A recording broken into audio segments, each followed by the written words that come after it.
the show's about to begin. Tonight we have NegaGrier, bassist, guitarist, awesome streamer here on Twitch. We're gonna hang out with him tonight, of course, with my co-host Luna Satori.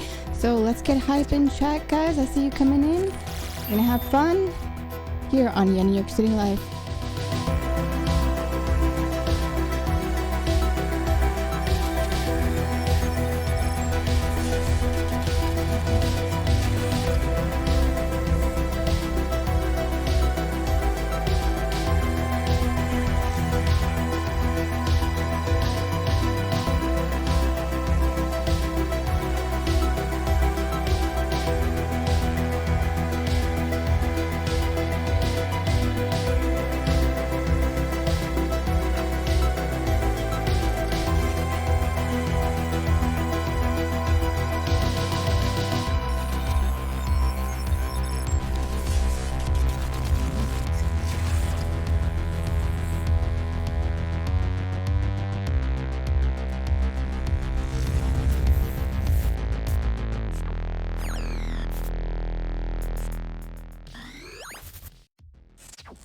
Three, two, one. Hey! What's up, everyone? What's going on, everybody? What's up? We Welcome are in. back again. We are back with another amazing streamer, musician, friend from Canada. He's Canadian, so you know, we're gonna be having some cool chats with a cool Canadian. And if you guys don't know him, you're gonna get to know him tonight. And he's not only playing bass, he's playing guitar nowadays. So he is someone that we had on the podcast last year. And last year, what happened last year? Oh, last year we were trying to get his audio situated, having him play bass live. Like we usually have all of our guests playing songs for us while we're interviewing them, and give everyone an opportunity to play at least 3 songs. And I think I was sitting with Grier for a little over an hour or so, just trying to dive into his system. And I even remoted into his computer, trying to figure out how to get the audio. Yes, I remember to go now. through Discord. Yes. It was so crazy. Unfortunately, we haven't gotten him to be able to play on the podcast until today. Yeah, we were hanging out, of course, in chat. We love hanging out in his streams. He has the most chill vibes in his stream. He's super cool and down to earth, sweet guy. I love him. He's very, very nice. And I wanted to have him back and, have kind of that redemption, that to redeem himself, to show not only that he's, really cool. To find out more about him was really fun. But, he's going to show his skills now. He's going to show his, what he can do. And groove for us, and he's a bass player, and guys, bass players, drummers is kind of the whole rhythm section is my heart. So yeah, we vibe. But he plays guitar now too, so it's really fun to see how much he's grown in the past year. And so we were hanging out with him in his stream, and he was like, Jens, I would love to come back and this time actually play. And I was like, of course. I didn't have to think twice. I was like, yes, honey, we want to have you back. A lot of our guests that we have on the podcast, we're gonna have Progcraft too soon, because he's releasing a new album, and he's another amazing shredder here on Twitch. He's gonna come back, and he's gonna also showcase new music, and we love his original music too. Quick shout out to Making Money Eric for the resub, my dude. Making money. And thanks so much. Who's in chat? Let's see who's in chat. Oh, resub by me. Oh, thank you. Wow, 20, how many months? 29 months. Woo. Wow, that's okay.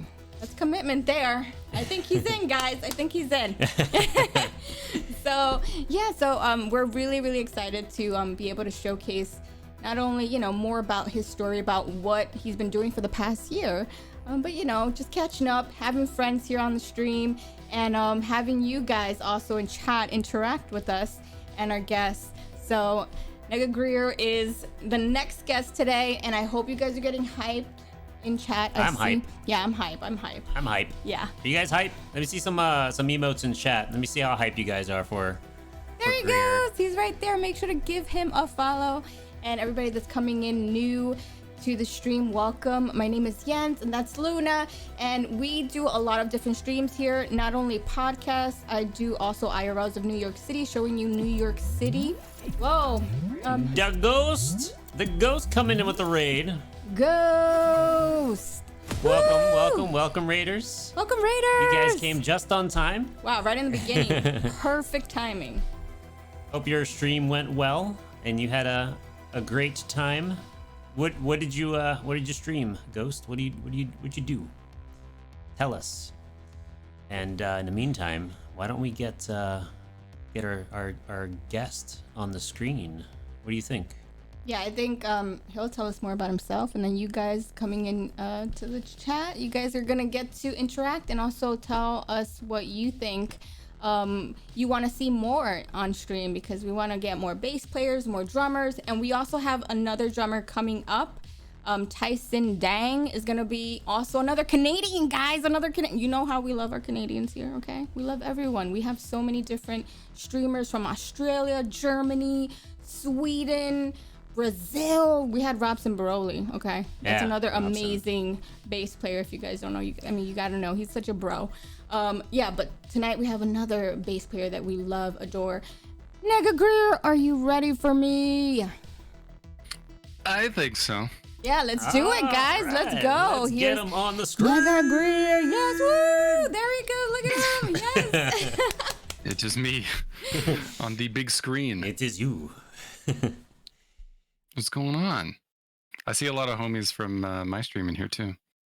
Oh, thanks for the support. I see you, baby. What's BBY. up? Yeah, I was in your stream last night. It was fun. So what are you gonna rock for us today? I got a few songs up my sleeve that I can actually do this time. Right. Yeah, this time we're gonna actually see what he could do on the bass. Let's put one up there. Let's do this. You do one now? Yes, sir. Hell yeah. Okay. Let's start it off hot. Come on, let's do it.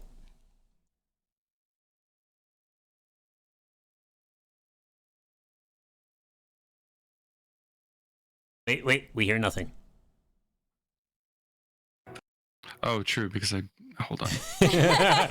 Not again. I was like, wait a second. I thought you guys handled this time. Okay. I'm gonna do something. You might hear string noise, but it's okay. Sorry. That's all good. All right.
Woo! Oh, I gotta put these on here. Better. There you go. There, Yeah. yeah. Than I did yesterday.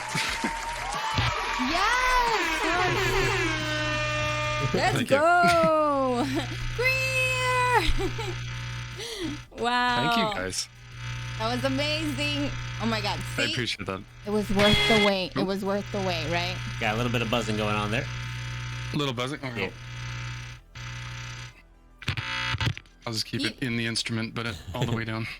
Even his hair got longer. Yes, dude, I'm feeling the hair too. Awesome. Welcome to the I'm long hair coming- gang. I'm coming for that length, Ian. Oh yeah. I mean, let's just talk about how Luna's hair is so long. When I met him, his head was shaved, and then I remember. now look at the length. I Yep. remember seeing some of your older videos with you with shorter hair, and I'm like, is that the same guy? Yeah. No, He it's, looks like a completely different person. Yeah. So do I, to be honest. That's kind of why I like the long hair more. Like when I had short hair, I just did not like it. awesome, Prime. What's up? What's up? What's up, Prime? Welcome everyone, and welcome back, Greer. How was your year away from the podcast? I would say in one word, I guess, productive. That's a good word. I think I accomplished a lot of stuff that I wanted to, not exactly like in a year, but in a time frame. There's a lot of stuff I wanted to be able to kind of have to use in my, I guess, arsenal. Other words, I don't know. And, you know, just working on covers that I can kind of call my own in a way, where I do all the instrumentals. So I have like a drum program, so I'll do the drumming through that, and I'll do all the guitars and bass myself. I don't do the singing because I'm not a singer, but that could be in the future for some other projects. That'd be interesting to see. Wow. I'm just happy that I'm able to do that now. Yeah. So in a year, I noticed that you've done a lot more of like awareness streams when it comes to charity, and also you just did Shred Fest yesterday, right? I did, yes. That was the 8th one. Wow, yeah, I can't believe they've been doing that for a good amount of time. That's amazing, and more streamers are coming into Twitch and just rocking out. Mm-hmm. And wow, so how many years have you done the Shred Fest? So Shredfest has only been going on since I would say like mid 2020, I would say. So excuse me, approaching 2 years. And wow. They didn't at first have like any sort of like charity stuff going on for quite a few of them. They've only done it the last 3, but in those last 3 they've done the same charity, which is the Center for Suicide Awareness, and they from those 3 Shredfests that they are using that charity for have raised almost over $10,000 already. Wow, That's amazing. that's It's incredible. That's great to hear too, because it's going to a great cause and bringing awareness to a lot of things that people probably don't know that much about. And you talk a lot about it on your streams too. And that's really something that I find that's important, having a platform and using it for something that's really important, like a topic like that. So tell me, what made you want to do that? And also, what's your main charity that you work with that you like and want to talk more about on the podcast? So the one if I ever do charity streams on my channel, the one that I will always probably choose is MDA, which is the Muscular Dystrophy Association, because I have muscular dystrophy, so it's something that is definitely closer to my sort of lifestyle, and I like to be able to use my, I guess, community to help out others in the muscular dystrophy world. So Yeah, I remember you good. talking about that before the last time you were here, and you got really detailed with how that functions and you know what issues that occurs when you're suffering from that condition. Do you want to do a quick touch base on that for those that don't know?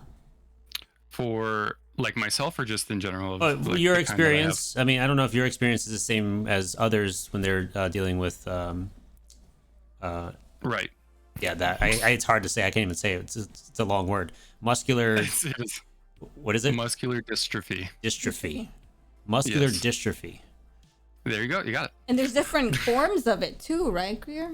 Yeah, there's a ton of different ones. Like there's Duchenne's, there's Becker, there's the one I have, which is in an acronym FSH, but the long word. Oh, great technical terms now. Here we go. You won't be able to say this one, Luna, but it's facioscapulohumeral muscular dystrophy. Yeah, that's a band name. And yeah, there's so many band names. We were talking about band names. Imagine somebody with that name. So, do you want to do a quick like rundown as to what that's all about? Like, how does that affect the human body and stuff? Yeah, so it essentially is just a neuromuscular disorder where instead of, keeping body mass muscle-wise, it just degenerates. So, like, you can, I believe with, like, most of them, but after, certain amounts of times, they're so weak that they're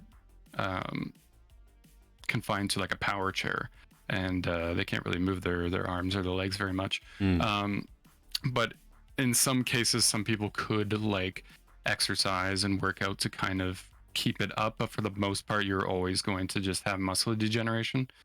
And over in the last year, I've had a few differences in my experience with my body. And it's been something I've been trying to get over, but I just try not to let it affect me too much.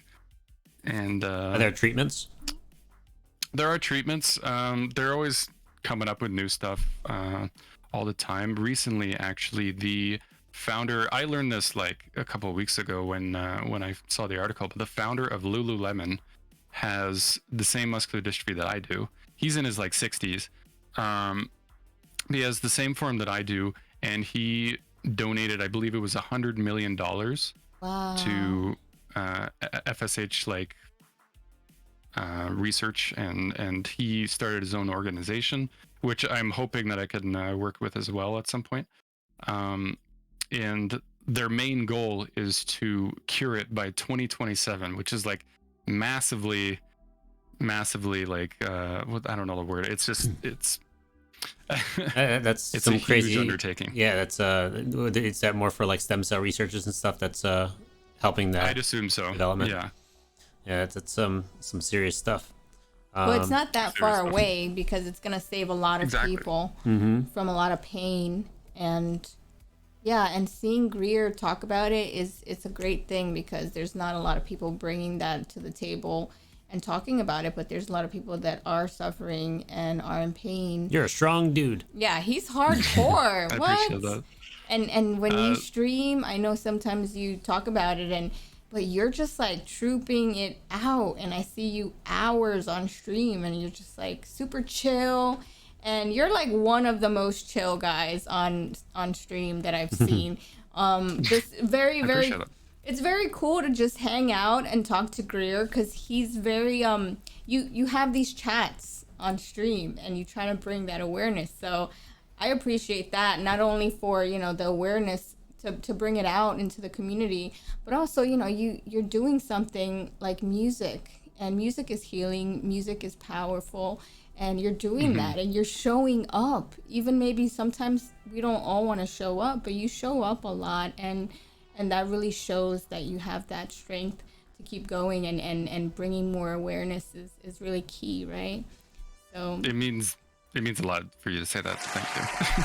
I think it's really important, and I think Grier's really important to the community because he brings that to the table. And yeah. Oops, sorry. So what is that? Was that Polini? That was a band called Intervals. Oh, Intervals. Amazing. Yeah, they sound good. Amazing, Yeah, and I love the great. instrumental part of it because it's almost like what we were talking about, how Dream Theater and Liquid Tension, and if you take away Labrie, you still have the music. You still have the band. Yes. I think we'll be fine without Labrie. But it's powerful. I was gonna say too, because like I like Dream Theater. One of the things that does kind of not like stop me, but like it slows me down and wanting to listen to them more is James Labrie. The same here. You're not alone. Same. A lot of us feel that way. He used to be good, and then he did. I like a lot of older Dream Theater. Yeah, I mean, I think he's also going through some stuff too. You can kind of tell from like the last couple of years. And I heard he had something with his voice. So yeah. Did he have surgery?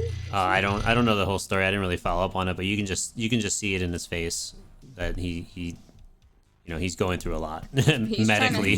He's trying to push through it, but having a band like that, man, like wow, backing you up. They're a huge band. It won the Grammy. Yesterday. That's amazing for the first time.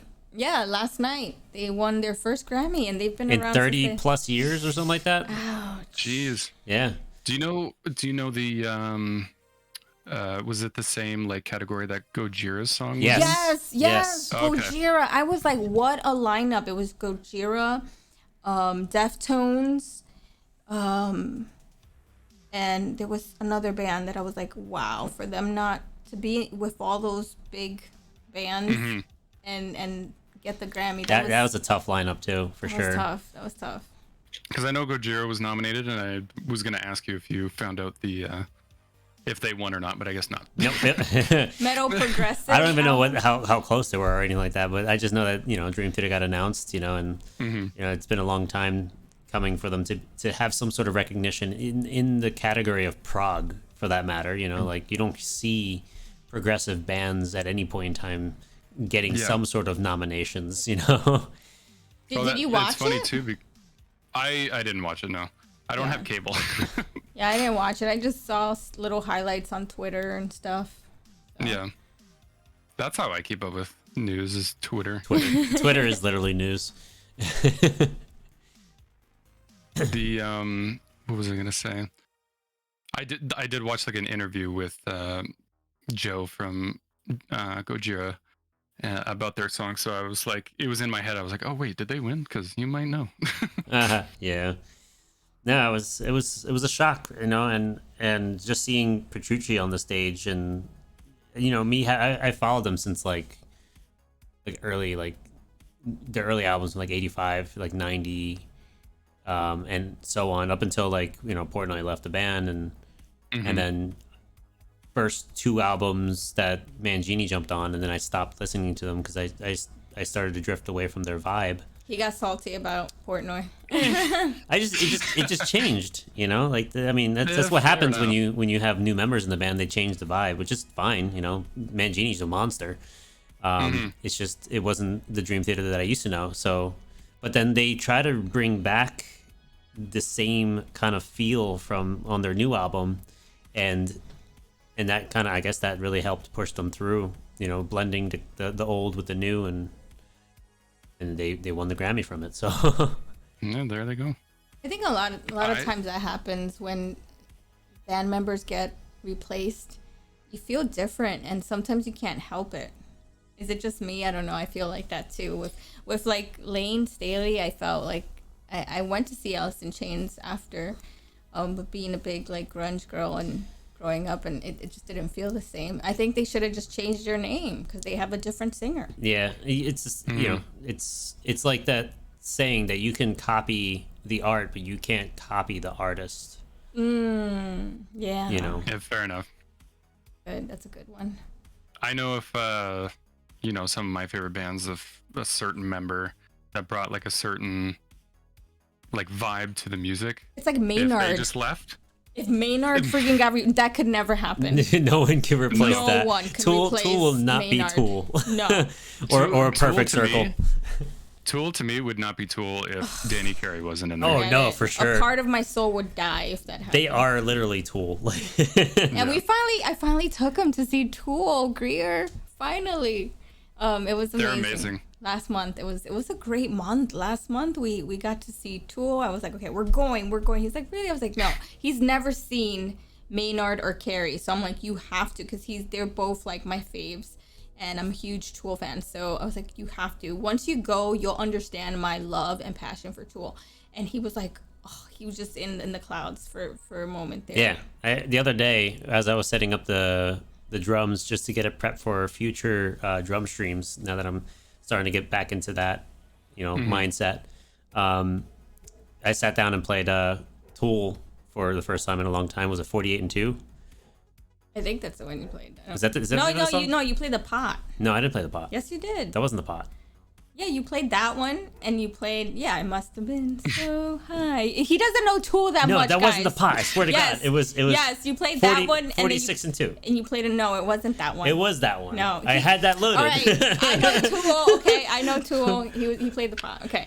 So, I really felt like you can't really replace a lot of the artists, and that's one of the artists that I'm like, you cannot replace a Maynard. So that's how I feel. And Grier understands because he's a big Tool fan.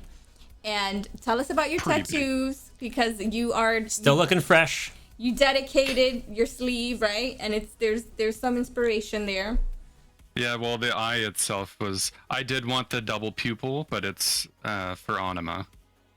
But he decided to just go for a more like hyper realistic kind of geometry style with it. I love that's like one of my favorite tattoos I've seen on a streamer. I appreciate that. I love this thing. This is one of my number one favorite purchases in my life. Every time I see those geometry squares, I just want to climb on them as if they're like ladders. These. Yeah. These things.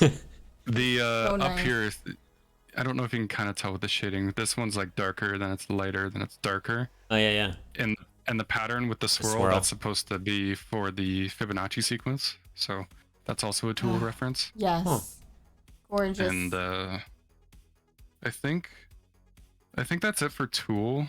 And then the cubes are for like Tesseract, one of my favorite bands. I have an owl in my inner arm there. I can't really get a good angle of it, but in there's an owl there that's for the Night Owl from BT Bam. Yeah, just a lot of bands that big brain tattoos. Really enjoy. big money too. It's costing too much. Yeah, I understand that. I still got to finish mine. I need more. So no new ink since last year, or are you thinking about it? Well, because of the charity streams, I have to get one, but I haven't gotten any since now. Wait, what? What do you mean from the charity stream? Like there was an incentive. If I made $2,000, I'm getting an MDA tattoo. So.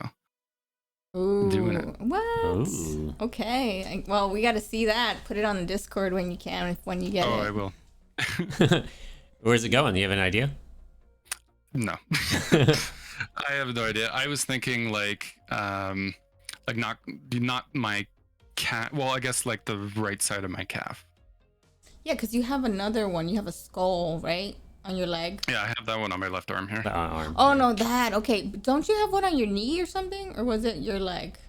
The other one is on my back. That's the only tattoos I have. I have one on my back, this one in my sleeve. We just had so many guests with tattoos everywhere, so it's hard to keep track. Procraft, he has another one. The Daily Bob, he has another one. These are all guys with sleeves. Did you post your tattoos on the Discord? I think so. Not recently, but last time I did. Last time, okay. Yeah, because I'm always telling this. I still have yet to post mine on the Discord. You would think, right? Yeah, Prague's sleeve though. I think he's. The last time I saw him, because he hasn't streamed in a while, so I haven't seen him very much. But I think the last time I saw him streaming, which was kind of like a comeback thing, he was starting a second sleeve, I believe. Wow. Relaxander. There's my boy.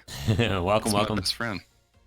If you guys aren't on the Discord, command Discord, join the Discord, and keep up to date with Yen and I for any future posts and chats amongst yourselves about fun things and good stuff with music and good vibes and tattoos and instruments and all that good stuff. So make sure you're following us on the Discord.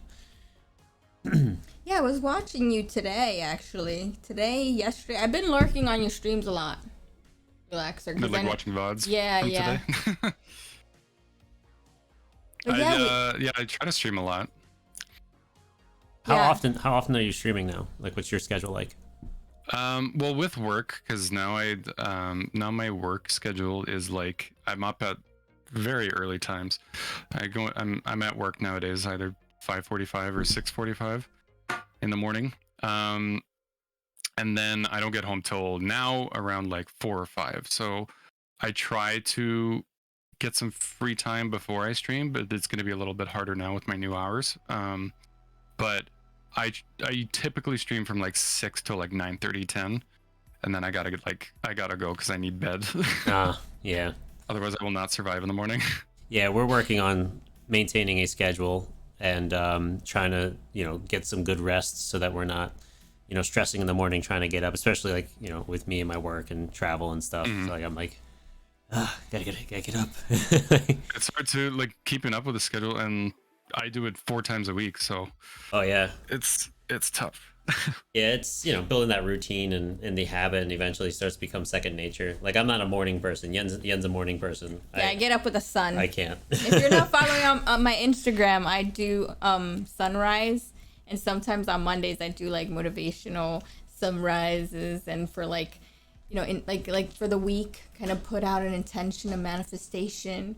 So Good vibes for the week. Yes, Yeah. I do that, and you'll be surprised. A lot of people are like, I really like those. Like, it's something that maybe might inspire people to be more morning, type of people. Yen's gonna start doing tarot readings on Tuesdays now. So if you're into getting some readings and astrology readings, tune in Tuesdays. I don't know what time you're planning on doing. All that, the but- planets are direct, guys. So it's very rare for all the planets to be direct. We don't have Mercury retrograde. So I do a lot of astrology and tarot. But anyways, I'll let you guys know. Just go on my Instagram. I'll let you guys know more stuff. But the man of the hour here is Grier, and I definitely wanted to touch base on your schedule, because you say you 4 times a week, and Yep. and Tuesday through Friday. Tuesday to Friday. That's really dedicated. 4 times a week. So what are your hours that you stream on those days? Typically 6 to 10, around 6 to that 10. time. That's a good amount of time too. So you don't feel any kind of like discouragement. I'm glad, because what was that? Mad skimming. That's my girlfriend. Hello, beautiful. She's like, I came in for Astro Talk. Let's go. And then Grier's cool too. Yeah, because it's not everyone's into astrology and stuff. But is your birthday coming could up? Mine's in July. In July. Okay. So kind of, I guess. No, for some reason I thought you was a Taurus, but you're not a Taurus. No, I'm Cancer. Aww. As for like the sun and moon stuff, I have no idea. Okay. Probably Mads know where your moon is and your rising. If she knows you about could astrology. talk her ear off on that Yes, stuff. okay. She will She's my not care. girl then. She's my girl. Tuesdays. Yes, So Tuesdays. going back to your setup, man, like I've noticed that you've made a lot of changes. Yes. And from the last time I've seen you on the podcast, oh yeah, you just shifted things around. I did. And it looks clean. Like you got some updates. What did you added to your setup since then? So the biggest thing I can't remember if I did, but I think I mentioned it last time I was on the podcast. The biggest thing I wanted to do was get away from like the camera pointing to like the background of my room, and you can see my bed, and like it's just like it's not the vibe I like. Yeah. So that was one of the biggest things. I moved to a different part of my room, and I wanted it so that the camera pointed at a wall, so I can put these flags up, and it just looks like nicer to me. And then like I have a little cat bed if Bear comes up there Cat on bed. stream and stuff. This is stuff that I wanted to do like a while ago. I still obviously I would love my own space to kind of have my own stream room, but that's for the future. And I did finally, this was the most recent, I did finally get a new desk. So there's like this part here, it's an L desk now. And I wanted to get this one because now I have 3 monitors. Big boy setup. Big boy setup. 3 monitors. And 2, because the other one was just like big and bulky and had like this shelf above it and it just made my room like really claustrophobic. That's where you used to store your Legos, right? The Lego Star Wars. Too many. Yeah, you guys are like, he's a huge Dude, Lego. I love Legos. He's a big kid with Legos. Lego. I don't give a shit what people say. Legos are fucking awesome. There's this guy at my work who's like 22, and he was worried that like people would think he's like lame for being a 22-year-old guy with like Legos, and I was like, dude, I'm 28, and I have it. Dude, I'm like 36. I like Legos. Yeah, Legos You are bring cool. a big thing of Legos, you know, and my 7-year-old was like, "Ooh, Legos!" It was like, and then I think we were playing, and one of the pieces, he's like, "Where's one of the pieces?" Or I something. started to panic. And he's like, "That's it. I'm taking it back to my mom's house." And he took it back home. I was like, "Damn, it's like that." But you know, I was like, I gotta get okay. a lock and Cheerio. I was like, okay, don't get him excited. So, but my son is getting into Legos. It's like that Lego movie where, you know, the father didn't want the kid to play with the his Lego sets because it was like a model to the father. You know, and then the kid comes in and like starts playing with it and messing things up, and he got really mad, but and then he got over it. Yeah, he's still not over it, so you know. But That's from the fun. Lego movie. The Lego movie, yeah, the first one. Okay. It's I fun haven't to seen that in see a while. those big ships that I have redeemed a few of them. But yeah, if you have any, if you want to show us, like, which is your favorite? Oh God, I'd have to like go because now they're like. Oh, they're on the other side. Oh, okay. No worries. I'd Show have to, like, it get on up and go to stream. one. Go to his stream and redeem it, because that's what I do to see them. Yeah, and they're really nice. I have the Millennium Falcon. I have Boba Fett's ship. I have Mandalorian's Razor Crest. I have a TIE Fighter. I have Kylo Ren's ship, his shuttle. I have Anakin Skywalker's Jedi Starfighter. I have a lot. Next, It's all Star Wars too. So you have the Imperial ship? The Imperial like shuttle? Yeah, the big one. I don't have that one. Oh, that's just massive. I want to get that one too. And I want to get all of them. and the what's the other one? The Death Star. The Death Star one is a classic. Death Star, I know they had like a Death Star Lego set where it was like the Return of the Jedi one, so it looks like it's still like being built. I haven't been able to find that for like years, and I remember like seeing it on Amazon, but it was like a stupid amount of money because you were probably ordering it from like some sketchy thing, and it was like $2,000, and I'm like, Oh, jeez. no. Oh, Yeah, wow. it was a retail natural. It was like $400, $500 or something like that. Yeah. That big Death Star that you're talking about, like the huge like The one that's like half broken. Well, no, or what did I say? You said Did I Death say Star. Death Star? Yeah, you mean the Oh, Imperial sorry. the Imperial shuttle. Star Destroyer. That's what I meant. Oh, The one that's like it's like this big and like whatever. That thing's like I think over $1,000. It's nuts. Yeah, but that thing's like huge. it's literally the That size of price this kinda table. seems- That's how big the set Oh, is. wow. Yeah, that's, It's huge. you need a Oh, whole and room.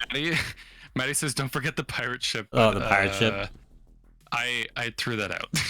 No, you threw it out. It wasn't Lego. Oh. It was not Lego. Was it Mega Blocks?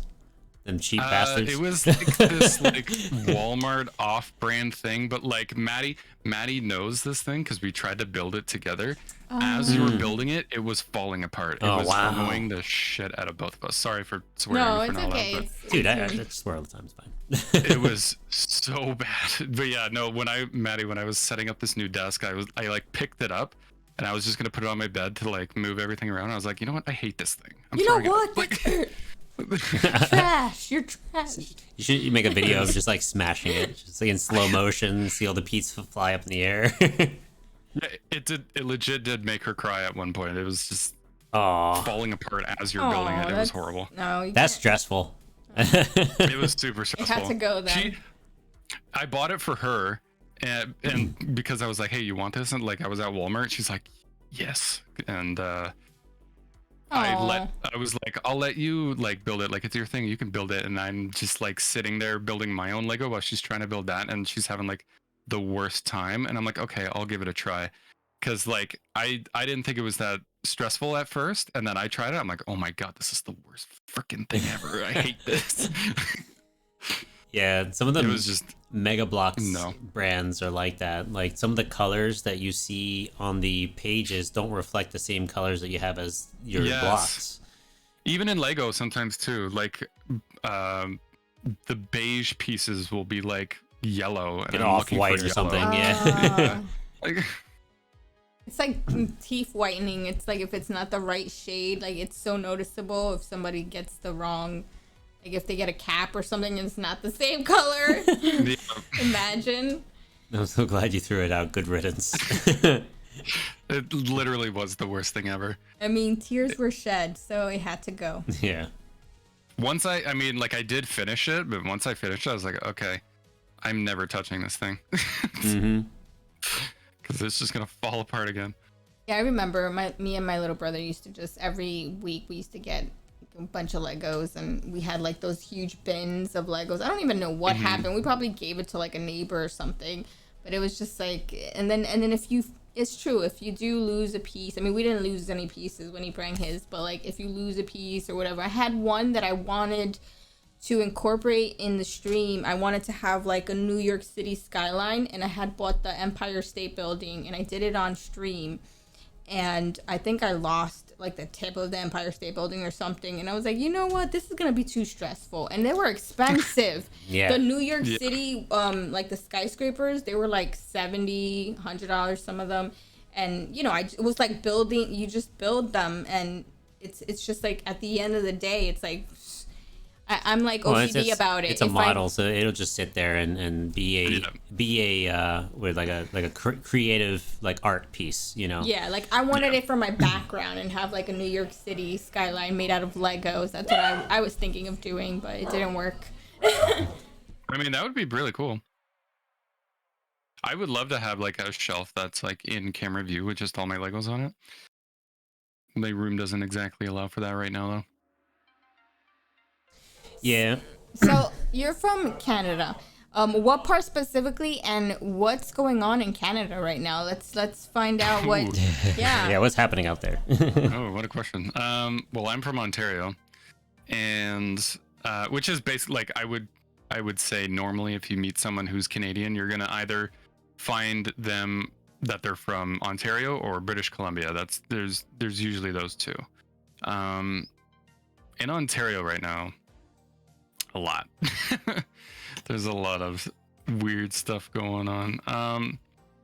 I don't like getting too political, but one of the, I would say the biggest things that's going on is they removed the mask mandate here.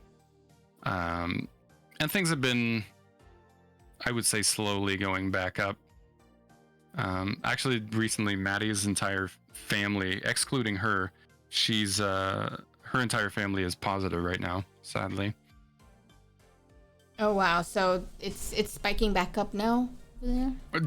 Pretty slowly. I wouldn't say we're going into like a fourth wave or anything like that, because we've had like, this would be a fourth now, but the third wave was definitely the worst.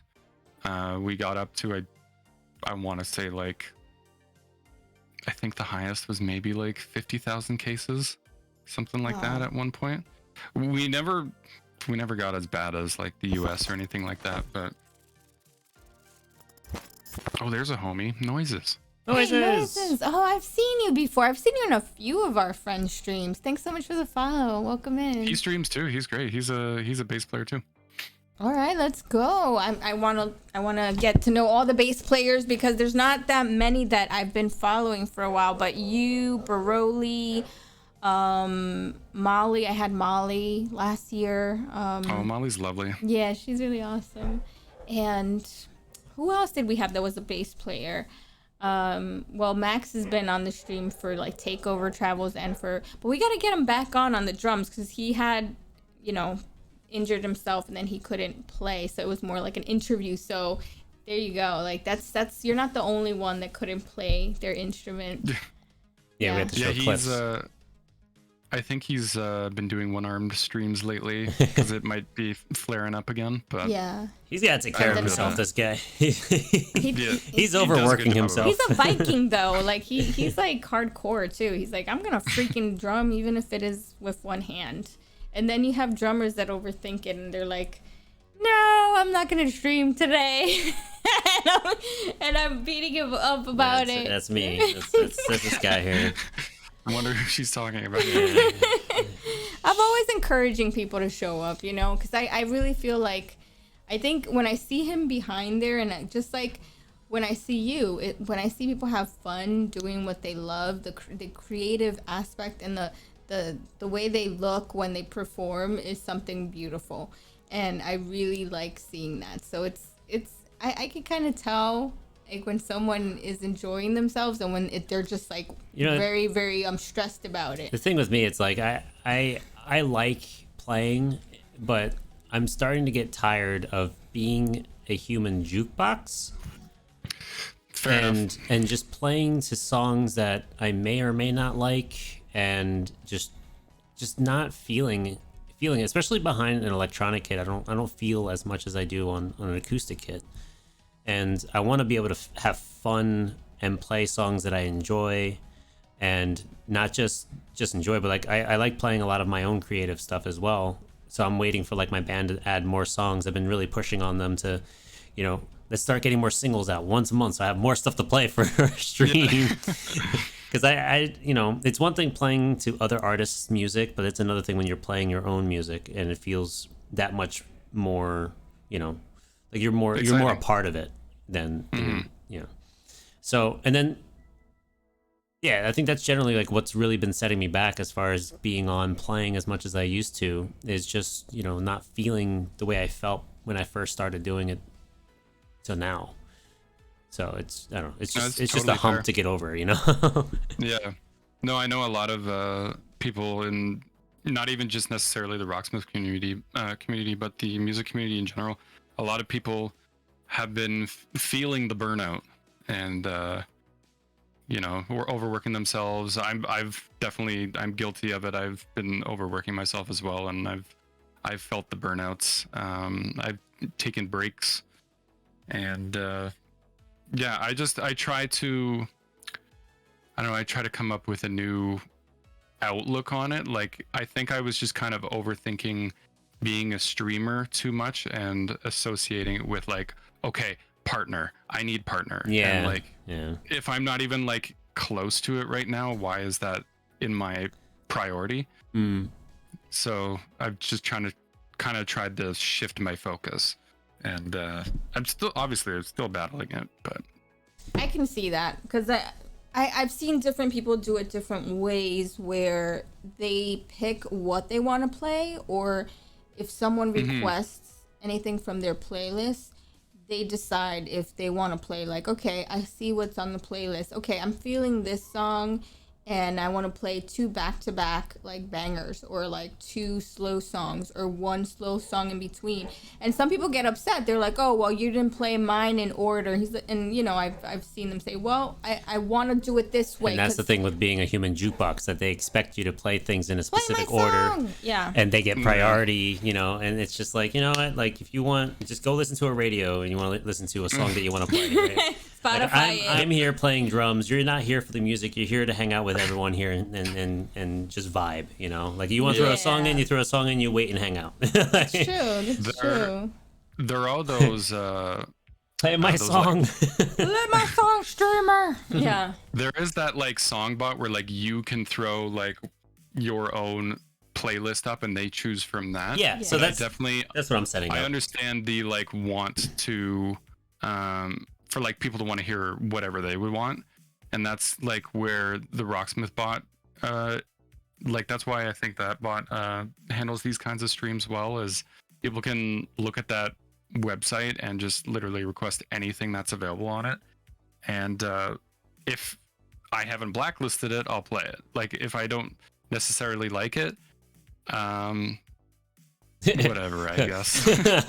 I tried. If I was you guys, I would do that. I would just do what I want to do, and if people want to hang out with me, for me, just to hang out with me and see how I'm playing and I'm doing better and practicing. This is why it's hard for me to play like Rocksmith or get into the whole streamer thing, because I feel like very real about that kind of stuff. Like, if I'm not feeling it, I'm not going to enjoy it. And that's why I'm saying, when I see people stream, I can see when they have fun, and that's when I see them shine.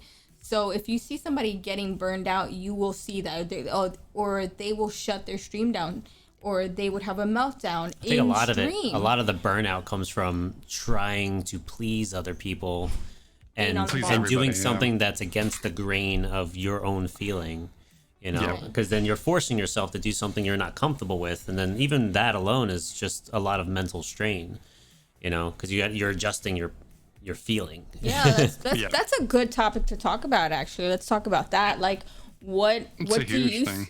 what do you suggest for streamers that do feel like they have burn out, because it is real?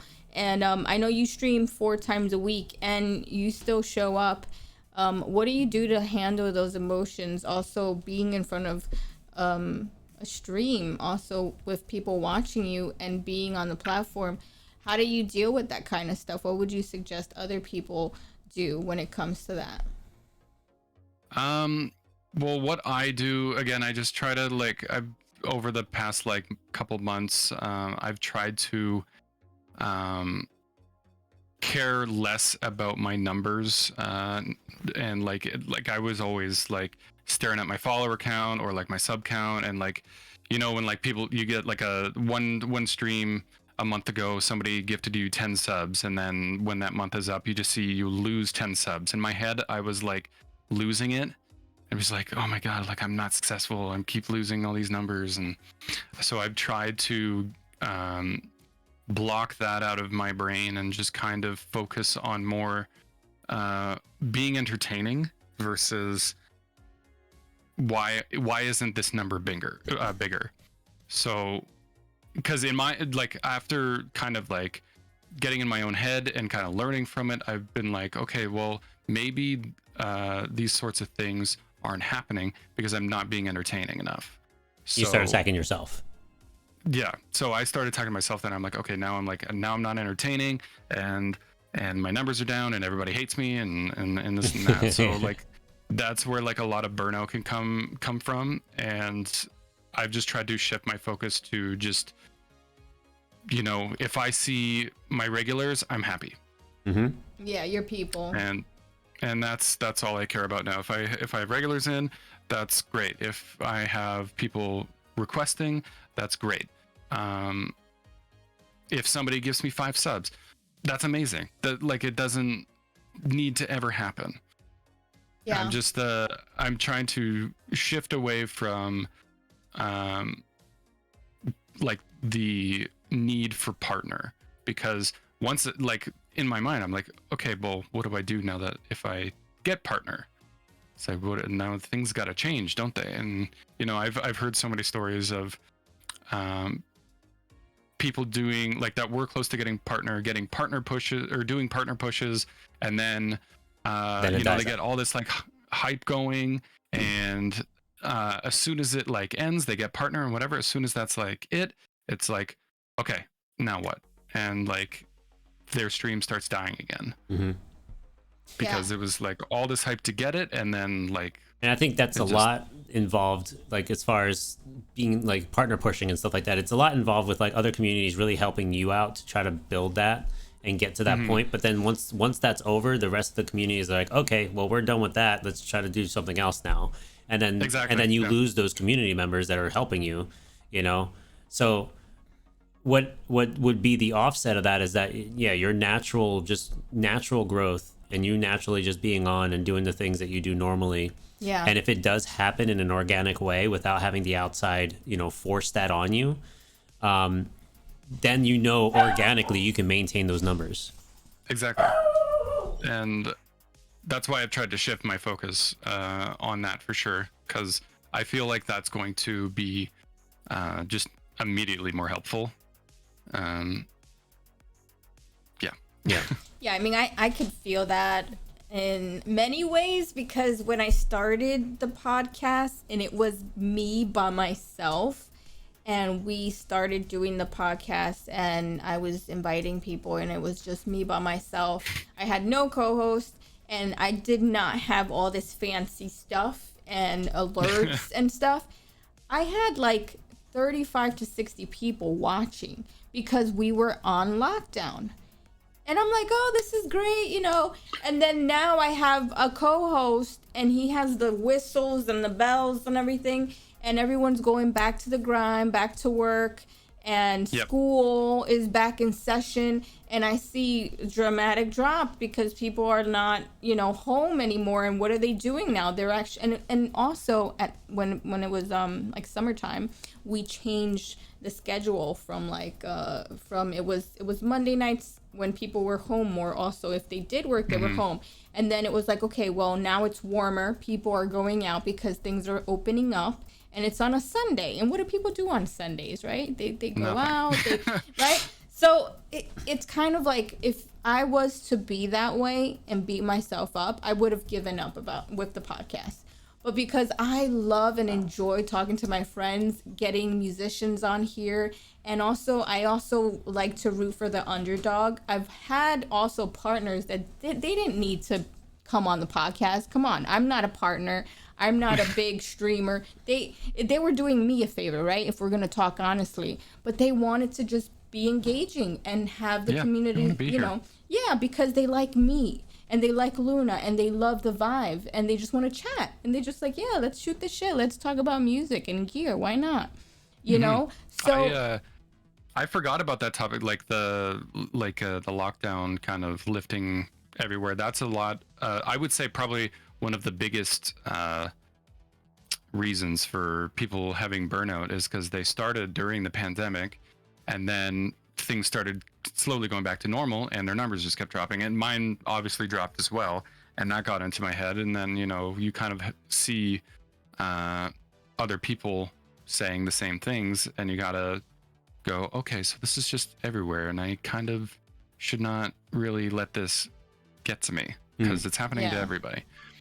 Over the pandemic, like I feel like I think when I started really taking Rocksmith and like streaming seriously, it was like April when I got just before I got affiliate, and I think by January I went from like a little bit over 200 to 1,000 followers, and that's in like less than a year because of that pandemic. And because I wasn't seeing those same results, it fucks with your head. Yeah. It took me a long time to get to that 1,000, trust me. So I know. And then I've seen people that just come on and they just in go. In a matter of months, they become partner. Yes. And then they were like, we're dusts. What happened? You just left us in the water. But you know what? I'm happy for a lot of people that have been on the podcast that they started in like the hundreds. Like they only had like 300-500 and now they're like 5,000. I'm like, yes, honey, do it. Biggest example. Sorry. Yeah, go ahead. Continue.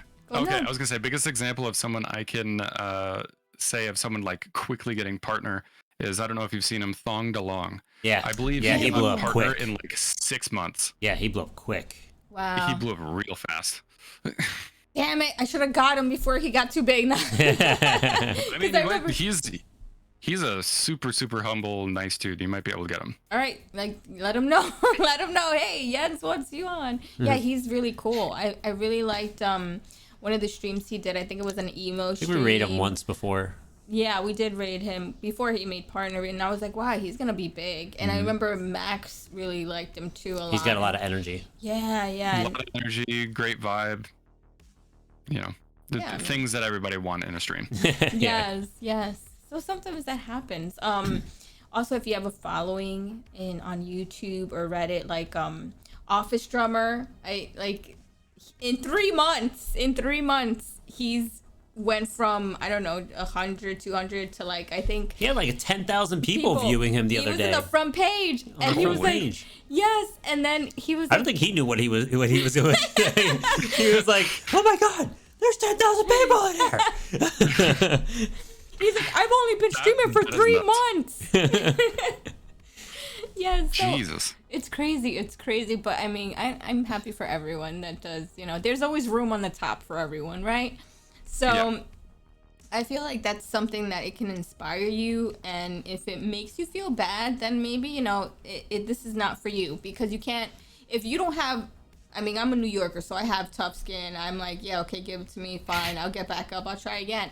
But some people, they really take it to heart. And if they have, like, as it is, mental health issues, or they overthink things, it's going to stress the fuck out of them. And then they'll disappear. And then you don't see them anymore. So if they don't have a strong community, if they don't have, like, friends or people in the community that, like, are there for them, then they could end up, giving up. So I noticed that in Twitch, it's all about community. It's all about helping one another, whether it's raids, hosts, or just like going into a stream and seeing, okay, there's only like 1-2 people in there, and then you go in there, and then sometimes when the numbers are low, people are afraid to go in or talk or engage, or they don't know. Because I know I was always like, oh man, I'm gonna go in there, like I'm gonna go chat with him or whatever, and then more people start chatting and coming in. It's like, hey, yes, and then it's all about supporting one another too when you can, and showing up for your friends. The one thing I do notice too is that when you're streaming and then you have an active chat, it really helps bring other people out that are watching to chat with you. Because if there's no one chatting in chat, it's a little daunting. It's like the first person to go on the dance floor that's empty. Like who's gonna break the ice? Yeah, I was always that person too. So maybe that's what it is. I've always loved being a cheerleader and making people feel good, and so it's kind of natural. But it is hard to just press the live button sometimes. And lower numbers mean greater communities. Lower numbers mean greater communities feel. In my opinion, it's not a blanket case, but it helps. It's more intimate, and also the more people, the less I think people have a bond, because then you just can't keep up with chat that much either. Exactly. I will say I'm guilty of that. I don't watch a lot of streamers that are higher than I would say like 300. I don't either, to be honest. Because it's tough to really get. I mean, obviously you don't want to be the one. Hey, look at me. I want the attention. But like it's cool that they're driving that kind of traffic, and then there's if you pop in and say hi and acknowledge, great. But if not, then it's like, okay, I'm lost in the feed, and and no one's really talking to me. So why am I even here? There's no one, there's no engagement. But then obviously in the smaller communities or smaller like groups of people that are in chat that you can that paces well in the chat, it's easier to kind of have a conversation with people because you can see who's in there. Yeah, I would say a good example I can give of like a bigger streamer that usually averages like 250 to close to 300 views each stream is Chainbrain, and his chat is not even close to like wildly like 10 people typing at one time and just messages just disappearing in chat. So that I would say like for the 200 to 300 view count per stream there is his stream is very intimate. Same with Young Gun. They both have like very, very easygoing streams. I think I'd feel comfortable if we had like a maximum at least like 60 to 70 people. Yeah. I think that's like a borderline comfort level for like the amount of people that could be chatting in chat. Yeah, I really try to acknowledge everyone, and I really try to, say hi to everyone. And I really feel bad when I miss somebody's question, but at the same time, when you're a podcaster, it's almost like a catch-22 because you want to focus on the guest. But then there's the chat that they're like, oh, I want to ask him something, and so it's like you gotta balance both and still be personable. You know what I mean? One example, or not really an example, one thing I was going to say that following like the thing of like getting people to chat more, one thing I guess I'm very lucky for, I did not even ask some of my mods to do this. They just do it because they're amazing. If like somebody follows the stream, they will tag them and say hi and welcome. And that's like more than I can ask for. I've never even said, hey mods, okay, one of your jobs. Like I'm not that kind of streamer. If I mod you, you're just like one of the people that I trust the most, and I know you're not gonna screw around. Yeah, we're on a hunt for additional mods. We're just very cautious as to who we're gonna mod, because we got obviously someone has the moderator privileges or have the sword and they can just do things to mess with your stream. So it's like, we gotta make sure that they're trustworthy and they're we know them. And great mods are hard to find too, and you don't expect them to be there every single time because they have lives. So it's kind of I don't ask that much from the mods, but a lot of my mods are ironically streamers themselves because they're like my bestest friends and I trust them. So it's kind of like, what do? You're like, you don't expect a streamer to watch so many streams. For me, it's like I'm scouting and I'm looking for people. So I'm constantly trying to find people and be in streams.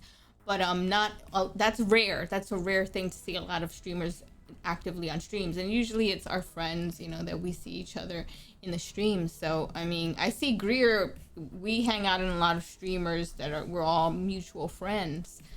So, yeah, but I don't expect that much. So when you have a mod that does stuff like that, you're lucky. You're lucky you have that. If they go above and beyond without you having to say something, that just means that they're made for that. they're made for that position. They're made for that position, and they love and more. Yeah, I mean, they do something, and then you want to give something back to them too. It's like I try to give an incentive to my mods.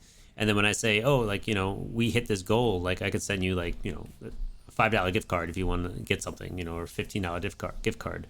And they're like, oh no, you don't have to send that to me. I just want to do it because I support you, which is awesome. But I like to treat it as a business sense. It's like, all right, well, you're working for me in a sense, I want to give something back to you. There you go.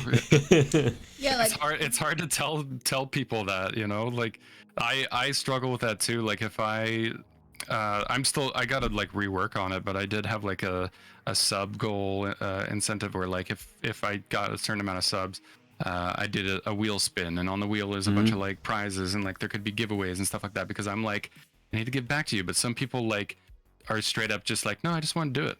Yeah. I think I just want to be here, Yeah. I'm not in it to get stuff. I'm here to hang out with you. They're crazy nice supportive people. At the same time, it's if you're doing this for fun, you're doing this for fun. But then if you're trying to make this more than what it is, to be real, we would all love to have this as our career, just stream and live off of it, or just content create and live off of it. So at the end of the day, if that's the goal, if that's the dream, who's to say we can't treat this as a business and then add incentives and add value to what you do and how you're doing it, so that's, we're starting to really kind of break down ways that we can also give back to the community, whether it's giveaway incentives or the ability to have behind the scenes type of stuff, be a part of the podcast, $5 gets you a minute on the podcast with us, something like that. I don't know, we're trying to break down the analytics of that. So is it a call-in? Yeah. For $3.99 you can join. And then 99 cents an additional. But wait, there's more. 99 cents each additional minute. Oh, what is this collect calls? You put 10 cents in, you're your time's running out, you'll put more quarters in. Oh god, he's showing his age. It's he's gonna phone booths and everything. The phone booths. Collect call. What's a collect call? I'm also pretty old. I know what that is. I know, yeah. A lot of people don't even know what beepers are. Beepers. Dude, I had someone in my chat. He's a pretty regular, and he's a young kid, so I understand, but he didn't know what dial-up was. Oh, dial-up? Wow. I'd explain to him what dial-up was. What was it? Net Zero. Remember those CDs you would get in the mail? Do you remember those? No, I never used Net Zero. I don't remember those either. I remember them. I never used them. When you started and they were here, you got minutes. A free subscription to Net Zero. Those kind of things. Well, Napster. Waiting for minutes. Napster. Do you guys remember Napster? Yeah, Napster. Yeah, it was around that time. I wasn't. I don't think I was pirating stuff when Napster was big, but I was when LimeWire was the thing. Oh, LimeWire, yeah. And Kaza. I remember that one, yeah. That was my main one. I mostly used LimeWire. Yeah, so those were the days. AOL, where that was the only platform that people can have a conversation in before MSN dropped. AIM, AIM was the side messenger app. If you didn't want to have your emails access or use the browser, you just have AIM open just to talk to people. Yeah. Do you still remember your screen name, Grier? Was it always the same? Oh, on like on MSN and stuff? Yeah, AIM and all those when you was a teen. No, I didn't do AIM or AOL or anything like that. I did MSN though, and that was obviously because edgy young kid changing and throwing edgy lyrics in the bios and whatever. Like it was the MySpace, the cool kids platform when people didn't want to be on AOL. Yo, what's your MSN? Give me your MSN. What's MSN? They got better emojis. Colored ones with different faces. The animated pictures. You know what's a classic music player that I see? Kyle. He uses it. Yeah. The green. Yeah, it was. Oh my God. Oh jeez, Winamp. Yes. Okay, never heard of that one. Oh, I was gonna say Zune. It's like MP3s and stuff. Yeah, you play your MP3s on there. You make playlists, and then you can customize the skin of the player, which is it comes with skin packs where you can make it look like ooze is dripping off of it, and it's so cool looking. And it was one of the better audio visual players that you can have at the time. After you started describing it more at first, I was the first thought that came into my mind, I was like Zune and Zune. I've never heard of Zune. Zune, I think, was Microsoft, and it did not last very long. It was like a Spotify, or well, not really a Spotify, but it was I guess an Apple Music, and you could throw your songs on there and then go through there to put them on your device, and yeah. Noises was almost Zune gang. I knew one person in my IRL life that had a Zune, and I took one look at it. I'm like, nah. I'm good. I have my MP3 player with a bunch of stuff on it. I'm good. Yeah. So if you had an MP3 player, what are the bands and the songs that are on your playlist right now that are your jams right now? Right now, or back then with MP3 players? If you had an MP3 player now, what would it be? Yeah, what are the the bands that are your go-to now that you enjoy playing on stream? Easily Between the Buried and Me, Hey Kitten, Meshuggah, Hail the Sun, Intervals, did them for Shredfest, Opeth, metal bands. I do listen to a lot of metal or music outside of metal. So I guess some of my favorite bands that are outside of metal, I would say Tame Impala is probably easily one of my favorites. I took him to Tame Impala too last month. You did.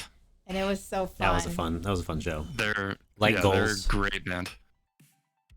And then I would say Silver Sun Pickups are up there for me. I really like that band. Interpol.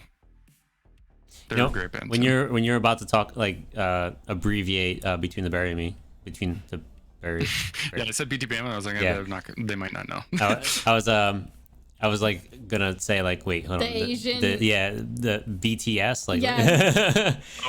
the Korean pop. I can't do Korean pop, no. So if someone, that's another question that I want to ask you. Is there music that you're nah, I don't play that? K-pop is a no-go for you?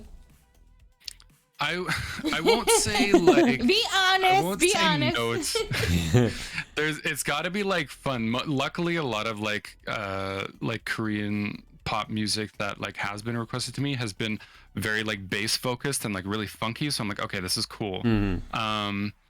But I would say probably a lot of J-pop or K-pop is not up there for me. What is it? I despise country. I hate that music so much. Okay. What is this shit? I guess there's a couple metal bands I also just It's me with reggaeton and country. I can't digest it. I'm allergic to it or something. I don't know. So I get it. Country is just it bugs me. No, and the incest and the drunkenness. I don't know if it goes that far out there. I mean, it's a lot about trucks. You can only go so far talking about horses all the time, Exactly. And being sad because one of your cousins don't like you or something. I don't know. Hey guys, if you like country, Godspeed. Godspeed. More power to you. Godspeed. What does that mean? They died already. Have at it. Go on with your life. Enjoy it. You know? No, I'm sure there's like a song and a half or something that's okay, somewhere in the Godspeed, as if they died. No, that's not the term of Godspeed can be used in many occasions. Okay, it's not because someone died from within the country. Your good taste in music just died. Godspeed. I will say, if I'm like listening to the radio and like Shania Twain came on, I'd be like, all right. Like, okay, yeah. Like, or like the music video she's comes dope. on and you're like, okay, mute. Old Town Road. Old Town Road I can't do. Oh my god. But yeah, a lot of stuff like that. There's metal bands I don't listen to as well. Saucy named one that I refuse to listen to. That's mainly I guess a differing of political view there. Maybe someone of the band. like black metal.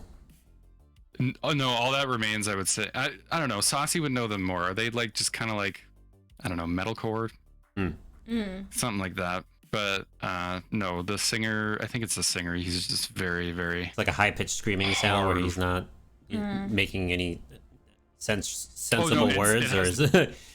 I would say it has nothing really to do with the music. Just more of the people. I refuse to support them. Oh, okay. I get That it. makes sense. I get it. I can't do it. Yeah, I think that's true too. Some of the deathcore and the metalcore stuff could be kind of dark, and it just doesn't have a balance of like, I like the melodic aspects of metal when it's like, okay, growling and then beautiful, like Ginger. Like a blend. Yeah, like a blend of both, and I think that's cool. I think that's fun. When it's just too much like grindage on the vocals all the time, constantly bang, like that's just like That'll really push my migraine forward. Just yeah. There's some bands that have pretty heavy vocals that I do listen to, and the stuff though that I can't get with, like, sometimes the music is good, but like kind of vocals like Cannibal Corpse. Yeah. Sorry, that emo that just looks funny. Oh, is that a turtle? It's a turtle headbanging. Yep. That's Yeah. cool. Yeah, I guess it depends. I mean, I'm pretty open to like all genres, and I do have a lot of, if you was to ask me about genres, I know pretty much about all kind of genres. But yeah, we do all have our preferences, like ice cream, right? And flowers. We all like different Ice cream. Yeah, like what's your favorite? Not everyone's gonna like Rocky Road, and somebody's gonna like Minty, just vanilla chocolate chip.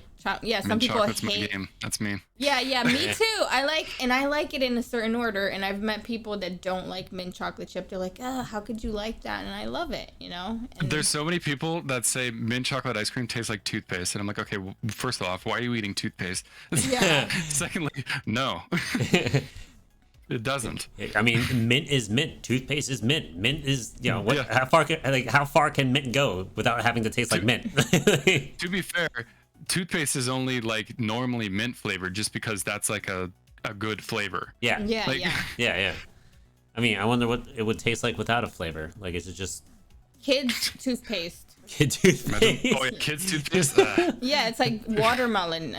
Benji had a watermelon toothpaste, and I ran out of toothpaste, and I'm like, oh no, I gotta go to the store now. And then I was like, well, and then it was watermelon flavor, and I just felt like, what the hell did I just gargle my mouth? And it just feels strange. It doesn't feel fresh to me. Especially too because it would be like artificial watermelon flavor, like Yeah. those candies and stuff like that. So Yeah, it's because kids think that mint is too spicy because their taste buds are so sensitive. So that's why they have like bubble gum flavor. It's like that defeats all the purpose of washing and cleaning your mouth. Bubble gum flavor is like, okay, sugar induced toothpaste. that was the one, like, if you ever go to the dentist and you do like the cleaning, and they'll be like, okay, do you want bubblegum, mint, or like whatever? I never chose bubblegum because it was the worst. It was the worst tasting. It tasted like medicine. Yeah. Like the I bad think the other one that they did was like banana or something. Ew, banana. Oh, jeez. That just sounds It just tastes wrong. like it just tastes like penicillin. Like Oh no. Yeah, Like no. I would think like banana, like that banana flavor would be like how it tastes as the banana flavor from the Laffy Taffy ones. That's good though. oh, I haven't had that. I mean, Sweetwater, when they have the Laffy Taffy in the Sweetwater when you buy, and then they bring you the little candy. I always go for that one.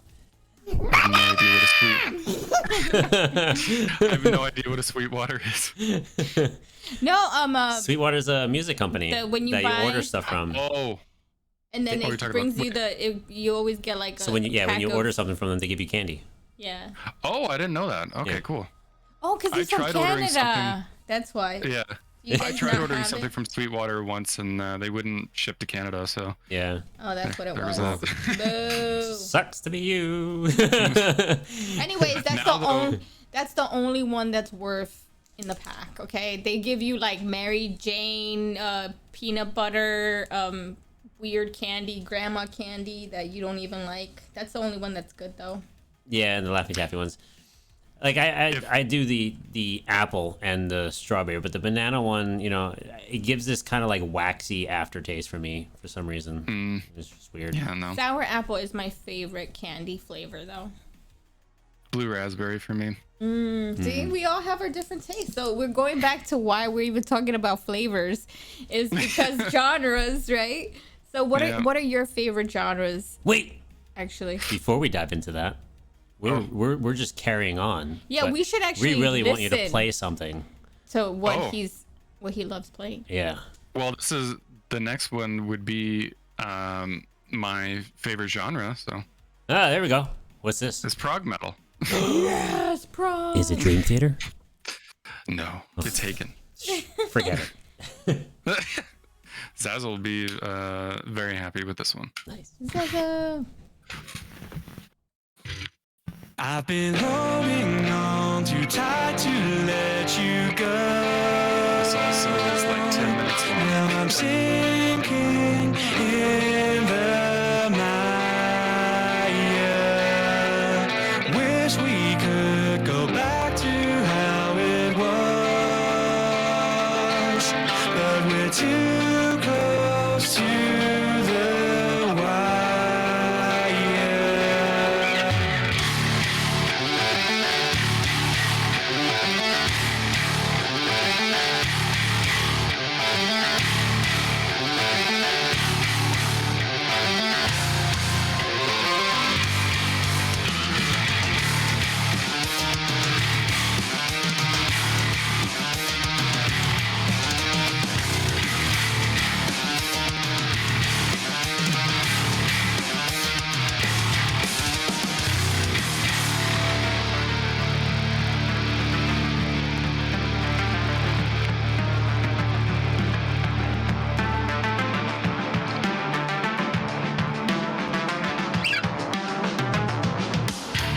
Cross the line on my horizon.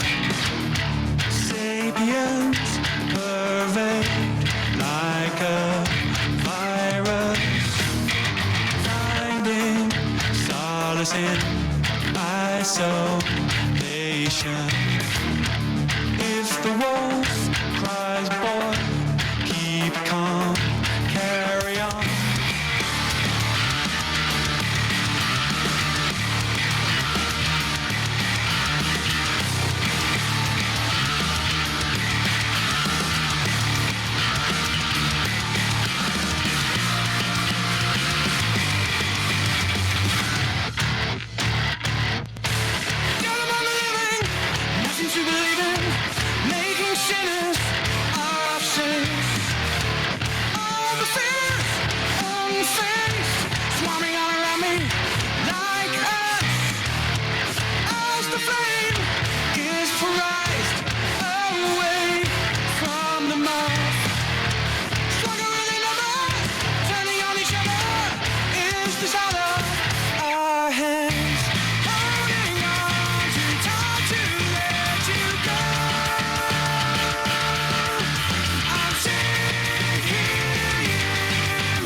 good at this part, but I suck at it.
Jeez, that song was Man. freaking awesome. I love that fucking song. Wait, wow. who was that?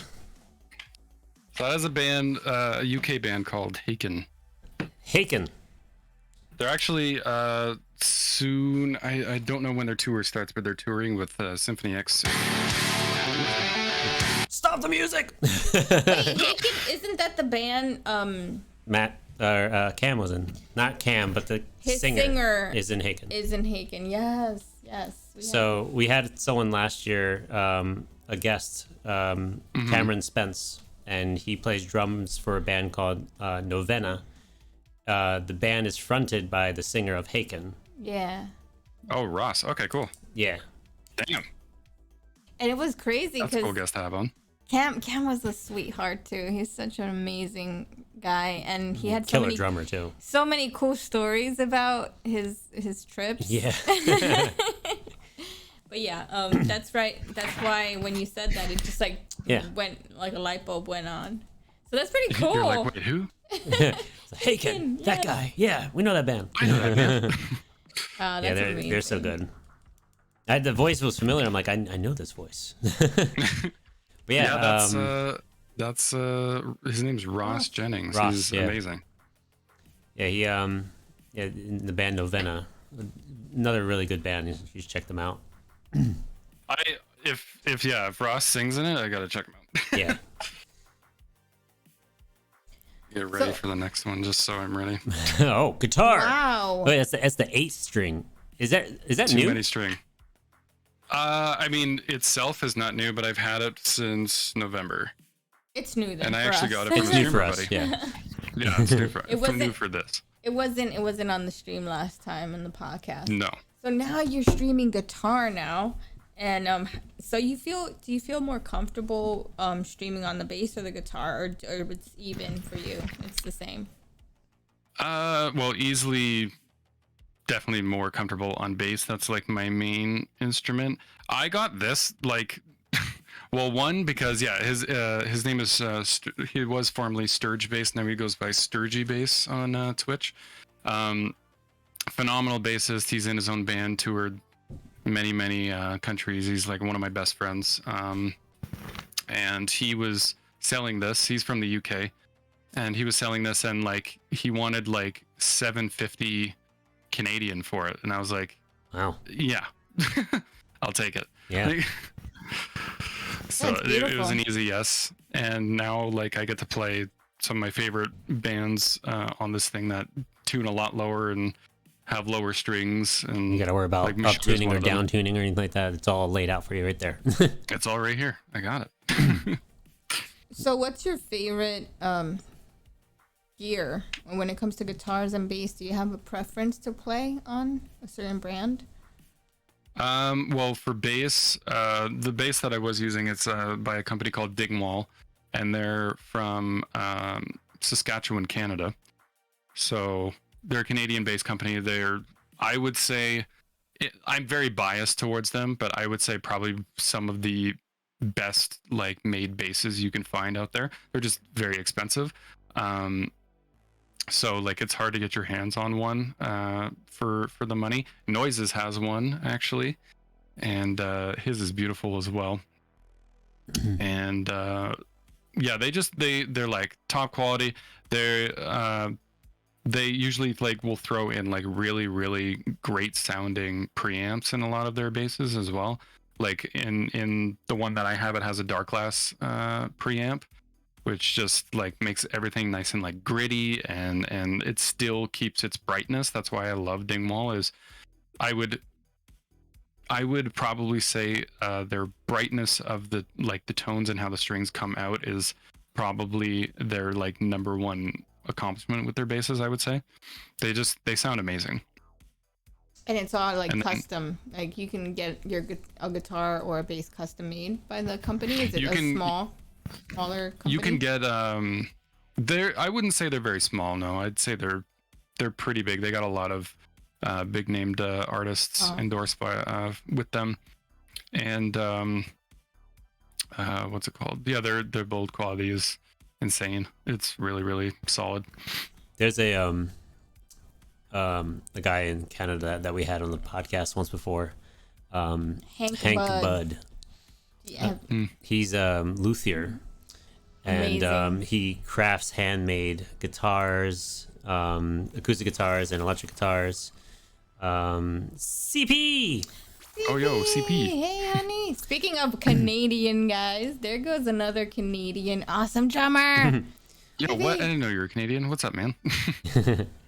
And yeah, so maybe he I don't know if he ever dabbled into making basses before. That would be something. I mean, he does guitars, he does ukes, it's really nice looking guitars. Like it reminds me of that style too. Like he takes beautiful pieces of wood and he just creates this masterpiece. And he was on the stream on the podcast, and he streams. He streams regularly on Twitch. Making them like custom. I'm gonna get dude, that's dope. Yeah. I'm Hank Budd, yeah. Command Hank, or I think it's Command Hank Budd on Twitch. You get his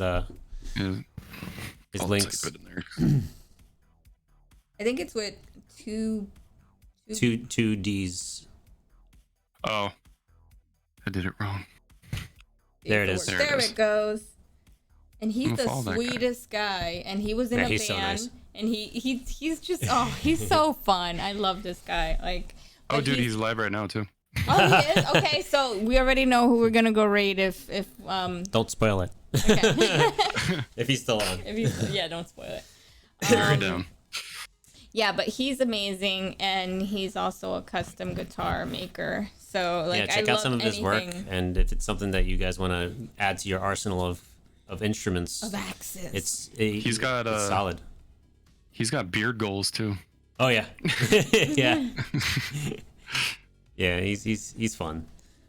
But yeah, so you got that in November. And, I got this in November, yes. Yeah, that's not your first guitar? You've had guitars before that? I've had guitars before that, yeah. I had like when I first, I guess, picked up guitar, I bought like this really, really shitty Cort guitar from an old buddy for like $100, and the pickups didn't really work very well, and it was it had like a raised bridge or like a tremolo and whatever, and so like tuning that thing was just like the worst thing ever, and I just never bothered to like get it fixed. And then after that, like I kind of just put it down and I re-picked up bass and went with that for a while. And then I got another guitar because I found a Michael Ackerfeld signature on Reverb for like $800, and I had to do that, and so I have that somewhere in my room, and I used that for a while. And then when Sturge was looking to sell this thing, I was like, yeah, I'll take it. And he was happy to give it to a buddy versus some random, so he knows it's going to a good cause, or good place. I wouldn't say good cause, but kind of like Goose with yeah, with the Solar. Like, I mean, yeah. his highlighter, his precious highlighter, we were like, you can't get rid of that. And he wanted to sell it. And I'm like, well, first dibs if you ever sell it.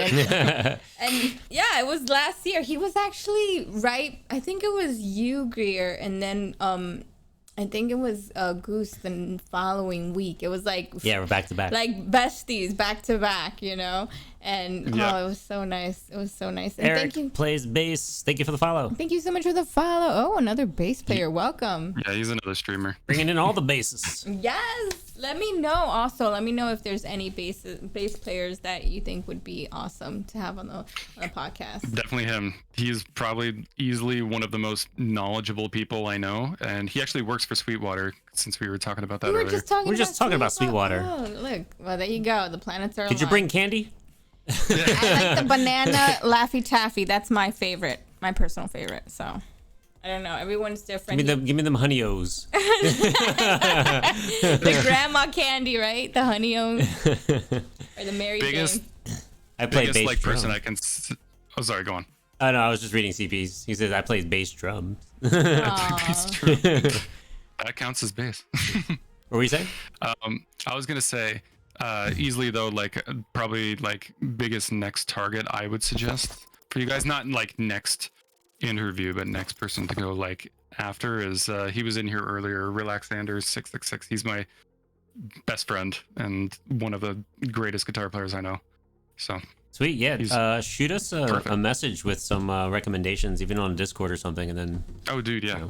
I hit him up if he's down. We'll get him on. Thank you so much for the follow. My phone's dinging a dingus. Is that a second account? Yeah, his the one that was named I Shid My Pant. That's his other. That's his other one. Oh yeah. So, oh dude, yeah, Ray Martini. That's another big bass homie. Oh yeah, I think I follow him too. Yeah, it's just sometimes it's hard because I feel like we covered a lot of people. Yeah, we've covered a lot of drummers, over 50 drummers now, and but I mean we're gonna have Tyson in 2 weeks. And Tyson's he's amazing. Yeah, he's so sweet. And he was down right away. Yeah, because sometimes it's like I was telling you, I'll invite a guest and they'll be like, yeah, I'm so excited. And then they start shrinking and they're like, I don't know if I'm going to be interesting enough. I don't know if I should be on it now. And then they'll pull out right at the last minute with like stage fright or something. And I'm like, no, you're going to be great. It's going to, like, we're so chill. It's not even going to be stressful. We're just going to hang out and talk about music. And it's only happened like maybe twice. But I noticed like with drummers, it's like we shoot the shit and it's fine. Like they're just so chill, right? But guitarists and not bass players, I never had it with a bass player, but like a lot of guitarists, even though they could be like amazing guitarists, they always like, I don't know what it is. They compare themselves a lot, or they just feel like, I feel it more with the guitarists. Guys, this isn't a battle, okay? It's like a syndrome. It's like a lead guitar. Everyone's guitar is the same size, roughly. They always feel like that. I noticed that they're the ones that are the hard, and it's weird. You would think it would be the opposite, right? Mm-hmm. But it's always the guitar players that I've noticed tend to overthink it, and they're like, oh, I don't know. Like Procraft never. He was just like, let's do this, and he's even like, let me come back on because I'm gonna have some new music. But like that's why I'm a little bit now, after these experiences, I'm a little bit apprehensive to ask some guitar players because I feel like they're gun shy. They're a little gun shy, or they feel like they want you and they're like, I don't know if I'm interesting enough. Or like, I feel like it doesn't hurt to ask. Yeah. It definitely doesn't hurt to ask them, and if they're not down, then that's that. But like, no, what do you mean no? What do you mean no? CP kind of makes a funny point there, where it's like we're just excited someone's talking to us because it's like because the drummer's always in like the back. In the back. Like, nobody's looking at the bass player, so that's why I'm just like, yeah, I'm down. Like you want to talk? The guitarists okay, are always up front and personal, and then when you get them alone, one-on-one, they're like, I cannot. I know. It's so strange. I thought it would be the opposite. Like, yeah, shine the light on me, honey. No, it's actually kind of wow. It's opposite. Yeah, we're throwing punches at guitarists. It's okay. We're drummers. I mean, you guys, the guitarists are the ones that have the most, like they're in the front, and you would think they're the most, confident. But you'll be surprised. It's definitely a personality thing too. Like if they're pretty shy or reserved, then typically they'll be like, oh well, maybe no, I don't want you. It's funny because like one of my guitarists from my band, he always looks at me when playing on stage, right? So like his back is always towards the crowd, and I'm like, I brought it up to him, I'm like, dude, why? You gotta turn around. Why are you always looking at me? Like, I even said it. And like you're playing to the people. Like they want to see you play. So like turn around and look at them. Engage with the people, right? Is he shy? And then he was like, "Dude, I just love watching you play." I'm like, "That's not the point." No. He wants a Luna concert. That's it. Yeah, right. Yeah, I've told him a few times. You need to tell him. He needs to like stop doing that because sometimes he's like his back is turned and they're performing. Is it like full 360? Like he's not facing the crowd at all? It's complete. Oh, like you see the back of his pant, his back of his shoes. You see the back of his jacket. Whatever pink jacket he's wearing that day. Oh, you just called them out. You called them out. We always bust on him for that one pink jacket. Yeah. It's easy to spot. You watch our live shows. You see his back. I thought he was just shy or like that's what I thought. Has stage fright or something. It's fine, as long as he's playing his parts and he's playing it well, that's all that matters. Yeah. I like confidence, so if a guy's not confident, I don't know. Band Psychology Podcast. Yes, right? I mean, you start to wonder, like, what's I wouldn't know anything about it. Yeah, but it's fun. It's fun to find new peeps to be interested in talking and chatting about gear and stuff. So we were talking about gear, actually. Yeah. We kind of derailed about. Yeah, I mean, we go through a lot of different topics while we're on here, so there's no dead air here happening, so we're good. So that's always what I'm nervous about too, because like, contrary to streaming and whatever, because seeing chatters and like people interacting gets me talking, but normally I'm very quiet.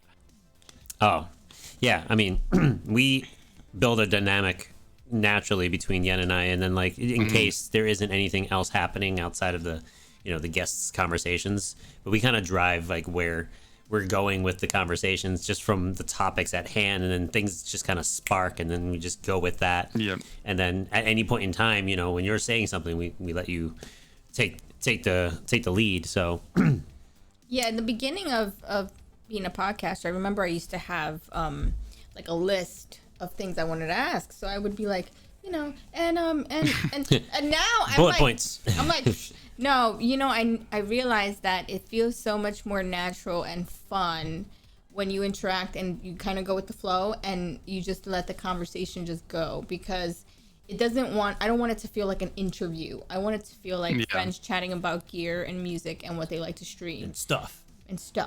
So it's definitely a psychology thing with like, if you call it an interview, then people are gonna be like, oh god, I'm gonna be asked questions. And, and then like with back on like the Shredfest topic, like I know a lot of people who have never been in a Shredfest, they automatically assume because it's called Shredfest that they need to pick a band that's like shredding. And they're like, well, I want to play this, but they're not very shreddy. I'm like, well, it's the name of it. You don't necessarily have to do that. Like, yeah. And another thing too is like, every podcast is handled differently. Like we're pretty unconventional. Like there's podcasts where it's really just straight to the point. Like this is the questions. We got to get through this. We got to get through that. Like we're gonna be at this time frame. This is all we have. A legitimate interview. Yeah. And then there's podcasts where they really dive into someone's personal life and really tries to get the nitty gritty and the dark secrets and stuff like that, and get controversial about things and so what streamer do you not like at all? Like it's like all these bad if you have to choose one of your friends, who would you punch in the nose? Who would you marry? Who would you not? I'm just kidding. Yeah. The three. That's a question. Yeah. So Marry, fuck, kill, go. Yeah, exactly. That one. Yeah. So we don't go through all those questions. We just kind of just talk about a lot of stuff. It's like that. Was it the movie, Step Brothers? There, it's like, how about we interview you? During the job interview, yeah. That's not how that works. I love that movie. But Shredfest. Did you touch my drum set? I know you touched my drum set because there's a ding in my drumstick. A ding. Speaking of movies, so your name, right?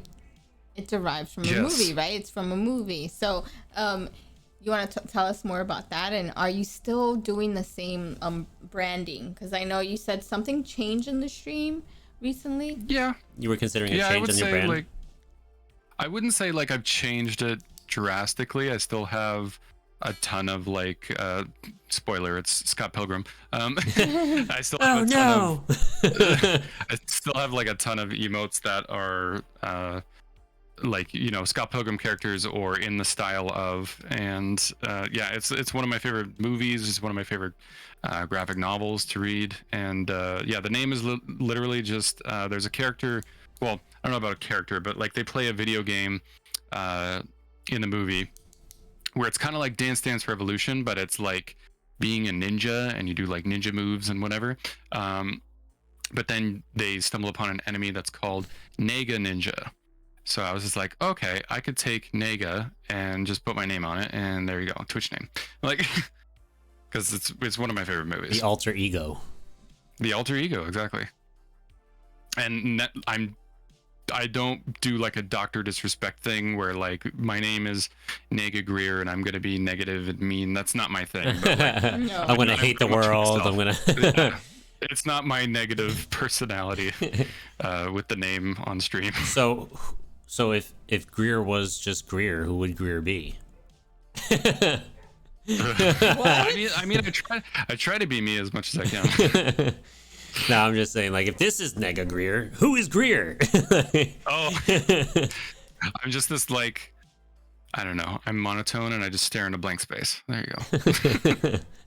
And I like how you call I'm a lot of already people monotone. buddy. You're like, hey, buddy. Hey, buddy. Like, you make everyone That's a- feel like at home or like as a friend. Like, hey, buddy. That's the Canadian in me, man. Welcome Like, to the crib.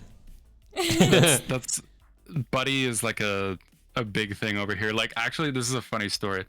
A buddy who I used to work with, he went to like some concert, like an EDM festival in like, I think it was Chicago or somewhere in what is that, Illinois? Question mark.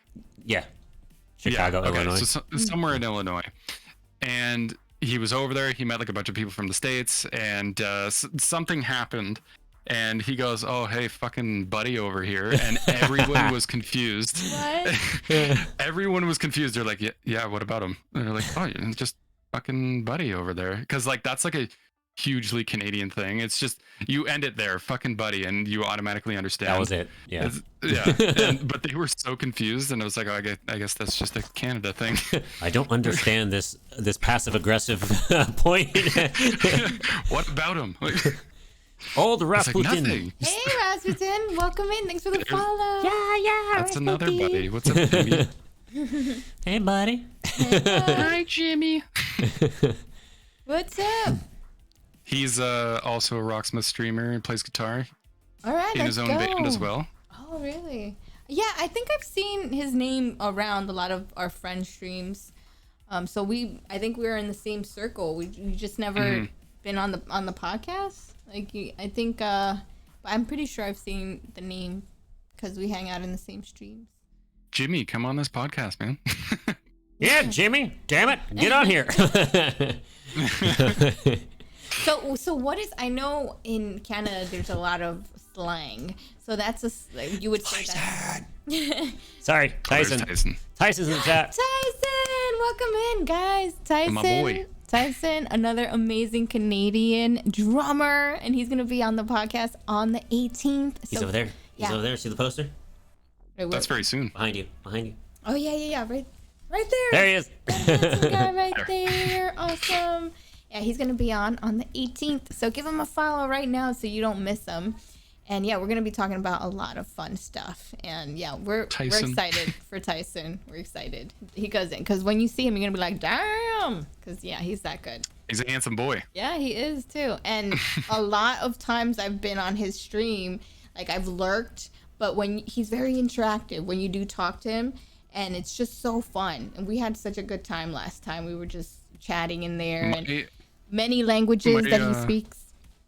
Oh, true. Yes. Yeah. My stream schedule and like my work schedule, like I can't watch a lot of late night streams much anymore. So I end up missing a lot of his, but I will always try if I can. So do you guys live around the same area in Canada?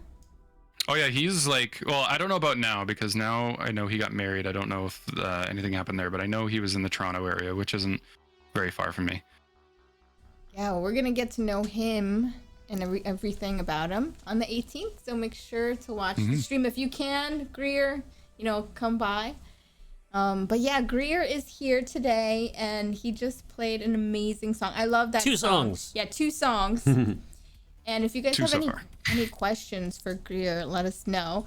So yeah. So what was the other thing we were talking about? We're talking about gear. We're talking about genre. So the movie aspect of his name. You What brought about up branding? just before Tyson joined about Canadian slang. Canadian yeah, slang. Slang. Yeah. See, we went. Hey, we're everywhere. everywhere. We're everywhere. This is a good everywhere today. podcast. We were talking about toothpaste. We were talking about candy. We were talking about Sweetwater candy, Dentist. dentists, ice cream. ice cream. Yep. Jeez, they're everywhere. Yeah, I mean, we covered a lot of stuff the last time you were here, so it's really just having fun, just conversating about random stuff, and just getting to know each other even further than just the typical, hey, I'm a streamer, this is what I do type of thing, Yeah. So That's what I try to bring to my stream, is being relatable and getting to know the viewers rather than them just kind of being there as a view and like possibly a financial situation, So And I try to get also his to know awareness everybody. and the charities that he likes to work with. So we hit a lot of topics about A lot of that good too. stuff. Important too. There's tons and tons of Canadian slang though. you got a lot of merch available for people to get. I do. I got, well, this is one of them. I really like that Nega one. Nation. Was that a Canadian slang or no? What, Nega Nation? No. We'll make No. it one. Pert near is though. That's Canadian slang. What the heck is that? It's literally just a shortened form of pretty near. Pert So near? you say Pert pert what? near. Yeah. That sounds south, like southern. That's Pert near. Pretty near. I live in Southern Ontario, so Oh, that's the It's, south of Canada then. What? Tyson's like, what? He's never. Have you heard of this, Tyson? Confirm. Tyson's from Toronto. Toronto has its own slang. He's not from the south. Paneer. What was it again? Bird Pretty near. Pretty Pert near. near. Oh, okay. My bad, pert near here. Yeah, like if you used it in a sentence, like say you almost got in an accident, you go, well, I pert near put the truck in the ditch. That does sound south. Yeah, man. that does. That sounds like freaking, backwater. What? Like it could be alligators tons in of- the back of the backyard. pull out your There's banjo. tons of Oh no. there's tons of like hockey related Canadian slang too. Hockey. That I don't use a lot of hockey terms, but Spitting facts. We have Toronto. What? Yeah, he Bands? says he's never heard of this. Tyson's never heard of print near. I've never heard it in my area too. A lot of the slang that I hear honestly comes from Letterkenny, but like as soon as I hear it, I'm like, oh yeah, people say that. Like I don't use a lot of Canadian slang that much. CP. What about you? Although Have you heard that before? Yeah, CP. Yeah, we got a lot of Canadian guys in chat now. Yeah, let's go. Canada represent. Let's see your flags. Represent. Canada. Yeah. What other slangs are there? I don't. Ooh. About is like A boot. A boot. Yeah, but that's more of an accent. That's an accent thing. Yeah, that's an accent thing. But I had to explain this to somebody it's so the other cute, day. though. Oh. It's not a boot. We don't say a boot. Are you sure it's not a boot? I'm very sure because Instead of I hear about, other it people sounds say a boot. A boot. A boot. That's what it sounds like for sure. That's like I can make that argument for a lot of people. I or don't know they where say A, accent it right? is. A. A. Oh yeah, A is a big one. So I use that all the time. What's the backstory of the about a boot? So I say that it's not a boot. Okay, yeah, CP's A right. slipper. Out east they hit it pretty hard. But most of the time you hear people say it, it's more like if you took the word boat Boat. and said a boat. A boat. It's more like that. A Oh, boat. instead of a boot is a boat. Yeah, that's what It's a it boat. is. It's a See, I boat. got it wrong. It's a boat. Boat. And then people have pointed this out to me on my stream. If I say it, I don't say sorry. I say sorry. Sorry. Sorry. Sorry. Yeah. Well, Because I don't know. does- That's The Canadian. UK kind of say it in that sense too, right? Like sorry. Sorry, mate. Well, that is definitely a Canada thing. You say sorry a lot. don't Yeah. you? Sorry. I do say sorry. Sorry. I say sorry for saying sorry. Apologizing. What was it? Jim Carrey when he was in Anchorman. The second CP. one, the second Anchorman, and then he was like he was the Canadian broadcaster, and they were going to fight in that field. And he was like, we're going to smash your face in. Sorry. Yeah. Canadians say properly. sorry the same as UK properly. Oh, okay. So we're the ones Talking- saying it wrong.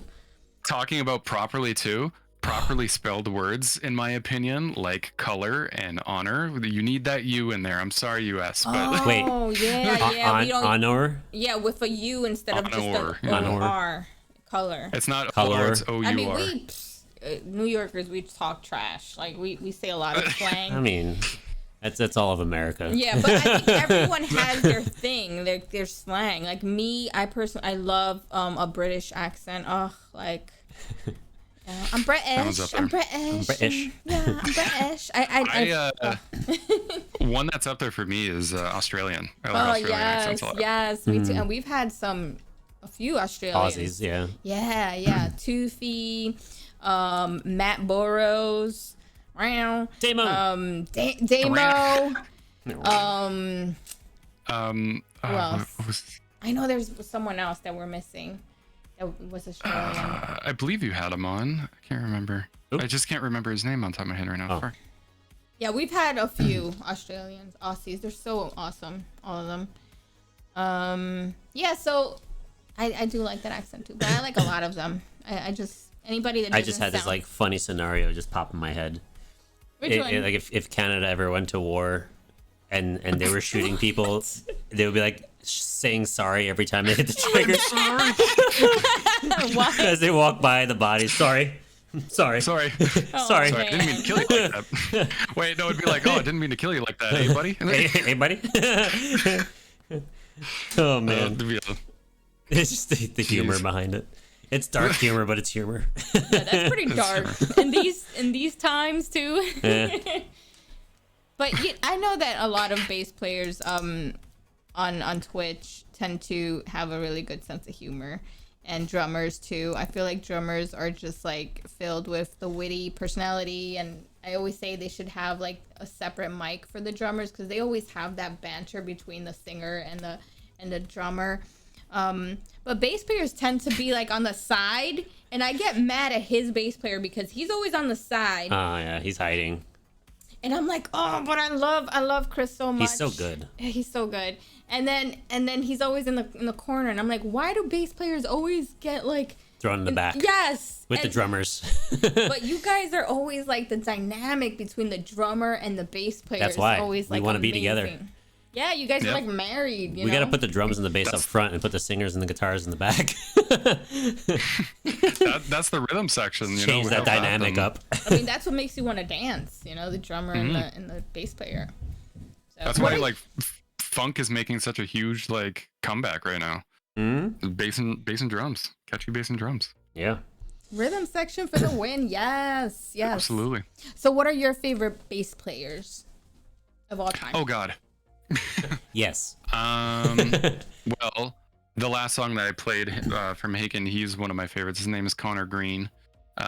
He's actually probably the biggest influence I have at this moment, and biggest reason why I wanted a Dingwall so bad is just because I adore him as a player and his tone, and yeah, the riffs that he plays. He's amazing. For the longest time growing up as a bassist, Justin Chancellor of Tool was big for me. Yeah. He's also like amazing tone, and I love the effects that he throws in the riffs and stuff like that. He also plays with a pick too, right? Yes. There's a big controversy with picks and finger playing and finger.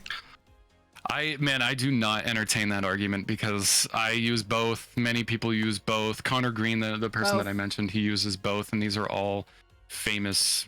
It's all preference for tone. It's all different how it sounds. That's exactly it. It's preference for tone. Yeah. I've actually had people come into my chat and be like, "Oh, you're using a pick?" And I'd be like, "Yeah." Yeah, get used to it. You don't like fingering your bass? Why not fingerstyle? That's the only way. Well, sorry. That's not the only way. Other ways. I mean, if you want to, get that plucking sound, you won't be able to get that sound from fingering the bass. Or slapping? Slapping the bass. This is a guitar, but so it sounds a little different, but like... I don't know. I hear a difference. Yeah, you hear like also, I'm not on the right tone, but you hear the tactile response of the pick from the pickups. So it does make a difference in its tone. So everything has its place and purpose. But I like both. It is such a silly argument for sure. But I know you have a redemption for it on your stream. Yes, I have to. It doesn't sound the same. It actually doesn't even get used very often, but yeah, that's there if like there's a song that like I use a pick for and it's like a lot of tremolo picking, just like that kind of stuff. And if someone redeems it, I'm like, oh, screw you. Like, and now you gotta use like all 4 of your fingers just to run it. So is there like any band or songs that you always play without one, that you feel like it should be played without one? Ray. If I am playing, like, it depends on the band. If I know the bassist and what they do and how they get that certain tone quality, I will do whatever they do. So a band like Tool, he always usually uses pick, so I'm going to use a pick. Like, I'm just not going to get the same sound, and I want to have that same sound. So, and then another band that I would say the bassist primarily uses his fingers is Opeth. And I will likely never use a pick for Opeth. Oh, okay. So it does, to you, it's just like, I like the way it feels and it sounds. It doesn't matter. Like Red Hot Chili Peppers. I will never use a pick. Okay. So it's just redemption then. I can't slap bass as good as Flea can, but you know, I'll try. And Ray Martini, he's another bassist. Great guy. Welcome. Thanks for the follow. And yeah, we have your guy here, Grier, and we're having fun just getting to know him. We're talking about, you know, do you prefer to play with a pick or without a pick? I like both. You know, I think it depends on the sound you want. But yeah, and also Ray we're talking. uses both. Yeah, you got to do both, right?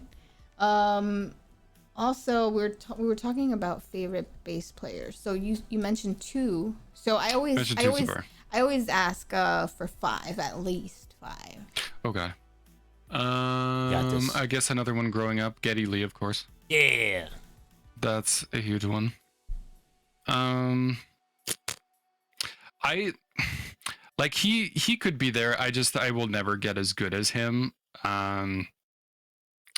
Les Claypool is obviously someone who's amazing. I just will never be able to do what he does. He's insane. I wouldn't say he's like a huge influence though. I do like his bass playing though. He's really, really good. Oh, Dan, why have I forgot about this? Dan Briggs of BT Bam. He's a very big influence on me. He has a lot of jazz influence with his bass playing, so I like that kind of stuff as well. He has other projects that are very like jazz fusion-y, and they're very, very cool. And then I guess one more. I guess he could be an influence. Dick from Meshuggah. His tone is always amazing. These are all just my favorite bands, so. What do you think of Billy Sheehan? He comes up sometimes. I know like basically nothing about him. Oh, you gotta watch him, dude. Billy Sheehan and there's another one. His name comes up a lot. Tony Levin. Not him. I've also never heard of him. Yeah, Tony Levin is also a crazy. But he's big on using the Chapman stick. Okay. He's really good. What I can't remember his name. He's got like tons of videos on YouTube. Bassist? I know someone might be able to remind me. He's African American. Wooten? Victor? That's him. I couldn't remember his name. Victor Wooten. How do I know these bass players? I my brain doesn't work sometimes. My brain doesn't work sometimes. So I know of Victor Wooten, but I have known of him in the last like half year, so I wouldn't say he's like a huge influence. Yeah, his slap style is really good. Mm-hmm. Yeah, we Matt Burrows. Matt, we were just talking about you. I don't know if your ears were ringing. We were talking about Aussies and all the Australians that were on the podcast, and you're one of them. And so yeah, I feel like I follow you, and I need to make sure. Oh yeah, God. no, I do. Yeah, Matt. Like, what do you mean you don't follow him? What's wrong with? He's like I call him the David Gilmour of Twitch, but the younger version. All bad, I hope. No, it's all good, honey. Making money. Oh, making money. I know making money is a big Matt Burrows fan too. He's always in there. I know. I think I knew him before he was Matt _Burrows. I think he He was like Matty four B? other He was like four other names before Matt Burrows. Yeah. I think it was like Matty B at the time that I knew of him. I think we were supposed to collab on something for a while ago, and then it just never happened. Schedules. Yeah, he's amazing. I love him. So yeah. You wanna throw us in another song? Yes, let's do it. Up to you. Yeah, we'll do this last song. We do the last couple of questions. Chat, make sure you roll up some questions for Grier while he's playing his song, so we can ask him, and then we'll start to round off the podcast. So, Goose. There's a goosey. Yes, Goose. Yay, Goose. Honk honk, motherfucker. Goose, honey, thanks for coming in. I was like waiting. I was like, oh, is Goose gonna come in? Thanks for coming It's in. the boy. Your boy is here. And yeah, he's about to jam again. What song are you gonna play now? So I'm gonna play something from Meshuggah, and it's a new song off their new album that just actually came out 3 days ago on April Fools. But it was no joke. It was no joke. I love that. It's an amazing album. Cattail. And yeah, it's a new one off of that album. Sweet.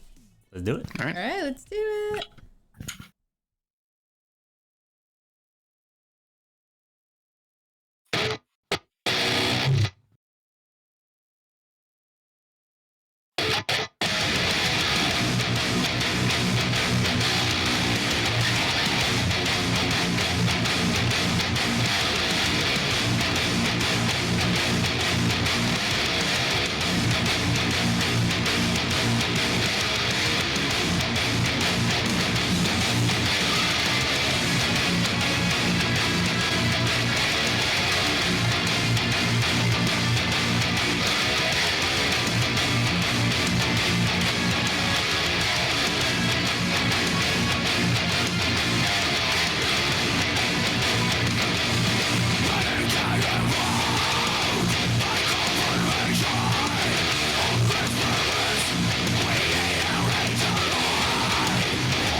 Oh my gosh. song. That's amazing. That was For fun. Sugar! Yeah, you can't go wrong for Sugar. I mean, come on. Cannot go wrong with them. Let me mute the input. There you go. That way you don't get the feedback. Filthy.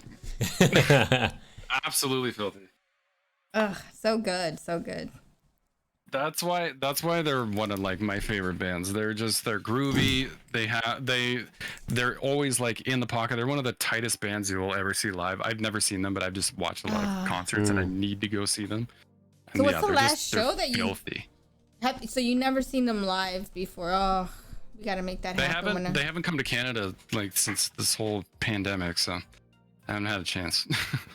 So what was the last concert you went to before the whole shutdown? And do you have any shows that that are coming up that you're going to? So I did go to one actually a few weeks ago. That was the first one after the pandemic, but before that it was November in 2019, and that was Tool. That was my last one before everything happened. That's funny that you say that. That's a good show to kind of end the cycle with before the next concerts start coming around. It would have been Opeth, but they had to cancel 3 shows, and 2 of them were Canada shows, and so one of them was mine, and it wasn't because of like COVID happened yet. Like it wasn't like well known at the time. Like everything was shutting down at the time, but it was just because the singer got sick. Oh. Well, And maybe who it knows? was. Maybe it was COVID. Yeah. But yeah. Right? Nobody knew what it was to call it yet. Yeah. Yep. Well, I forgave him because before the pandemic happened, Tool was coming in, and it was February. And you know how everything started shutting down in March. And he didn't want to go with me. And I was like, I don't want to go. I mean, those back ticket costs were so much. I mean, that's Oh why. my God, yeah, That's they why. But I was going to treat you. I mean, come on, you know. We ended up going anyway. So I was like, if they finally got back together, they finally got an album, and then you didn't want to go with me. And then what's the first thing that happens when all the concerts started coming? And then I knew Tool. Yeah. The new Tool album came out. I was like, we're not going to miss it this time. I'm getting tickets. And I remember I was like, when do you want to go? On a Wednesday or on a Saturday? And we went. And it was literally the next day. Yeah. Because they were so, Yeah. they were like 600. It went from 600 to like 400. And I was like, Crazy. I mean, that's come a little on. bit better. Yeah, but I mean, come on, like, for lost times, it's worth it, right? I mean, I got tickets for them like I think the day they like came out, a lot of the seats like sold so fast. I ended up getting like some pretty nosebleed seats for like over $300, so I understand. Yeah, you gotta wait for the last minute, and then we went to see Dream Theater, and this was all last month. And then I took him to go see Tame Impala. Yeah, in a span of like 2 weeks, we went to see like 3 shows. I was like, we're going in. So, Let's go, because shows are happening, and I want to go see some live music. And that's why the podcast ended up happening, because I'm like, well, we can't go to shows, so let's just have a show and stream it and have our friends showcase what they're doing. And so I wanted to ask you, is there any collabs going on between you and other streamers? And if not, who would you want to collab with? I don't know, Goose, is there collabs going on? Yeah, Goose, is there any collabs? Goose? I have one in the making with Goose right now, and it's been About time. I don't know how to describe it, but I don't know how to say this, but like it's just kind of like off to the side right now, just because of what's everything that's going on. But I very much want to get going with that. Everybody's yelling at Goose. Tell us, Goose. Yeah, Goose. Come on. Come on. Let us know. Give us the scoop, Goose. Well, I mean, we have said on our stream already, but we have a collab. It's myself, Relaxander, and Goose, and Frank Yor. Ooh. And we're going to be doing After the Burial song. And Sweet. Yeah. Nice. All right. We hope to see it happen soon, and let us know. That'll be fun to see. I will. I'll have to keep in touch with Goose. He's a busy boy. Busy boy. His TikToks are blowing up. Oh yeah. So TikTok. Let's talk about that. We haven't talked about TikTok yet. Are you on TikTok? Yeah. I am on TikTok. Yes. I know he is. I don't know if the rest of the people are. That's why I asked the question to make sure he says that he is, so that I am not saying that he is. And then I go, no, I am not. Yeah, exactly. I'm on there. I don't like post regularly because I'm really bad with that. And then, that's part of the whole streamer thing is getting yourself out there on other platforms. And I'm really bad at it. But, I try. Hey, you probably got a lot more videos than I do up there. So that's saying a lot about... On TikTok? Yeah. Like I'm trying to get on the routine of posting things. And it is tough to really kind of figure out what clips to grab and how to make it hope that it's entertaining enough that people will want to watch it and stick around and stuff. So yeah, that's a thing that I'm really bad with, because I record all my streams and then I'm like, sometimes like I have a book here and then like I'll write down like, oh, that was a cool moment, and I'll be like, this day stream and at this time, and then I just like sometimes I'll forget to go grab that clip. That happens. And that's like where I'm bad with it. I don't have an editor, so if I'm not doing it, no one's doing it. Right. Yeah, we just started to batch out a lot of the podcasts and stuff that we've done that hasn't been uploaded on YouTube. So now they're going to start getting posted up there on a regular every week. So we have a good a couple of months already filled with videos to be posted. So I'm gonna start like really grinding to get those videos out on YouTube, on Yen's YouTube channel, and then on top of that, rip the audio out and then put them on Anchor, because we have to get up on that. Yeah, we got that type of platform for that. That's a podcast. Like you have to have an audio section of it as well. So yeah. Mm-hmm. We're getting on that. The whole TikTok thing is great to see a lot of our friends getting on there and getting more recognized. And then just before you know it, it's like, wow, they're getting all these views that are coming in from another platform and pollinating into Twitch. We gotta get busy. Yeah, so it's cool to see that. Let me look it up. But this was Goose, and it's on YouTube where these views are. But he also did like blow up on YouTube as well as TikTok. But he has a short that he put on TikTok, and then later uploaded to YouTube. I don't know how to do this on mobile. So he took his video from TikTok and moved it over to YouTube? Yeah, because YouTube has that like shorts thing. So he moved it over there. I can't find it on mobile for whatever reason, but it has like I can look it up on here, but like it's a video that's like very relatable for streaming, and it's basically like what stream hears and then like what people in the room hear. So it's like I've seen that. Yes. He's like what his wife hears, and he's like, yeah, chat, and it's like all you hear is the strings. Yeah, slapping of the strings. Yeah. It's like, hell yeah, and then it's just string noise. It's so funny. But okay, I found it, and it's on YouTube. It has 1.5 million views. What? Jeez, dude. You go, Chase. Congratulations. That's amazing. Broke that million. Let's go. I love that. I love seeing that.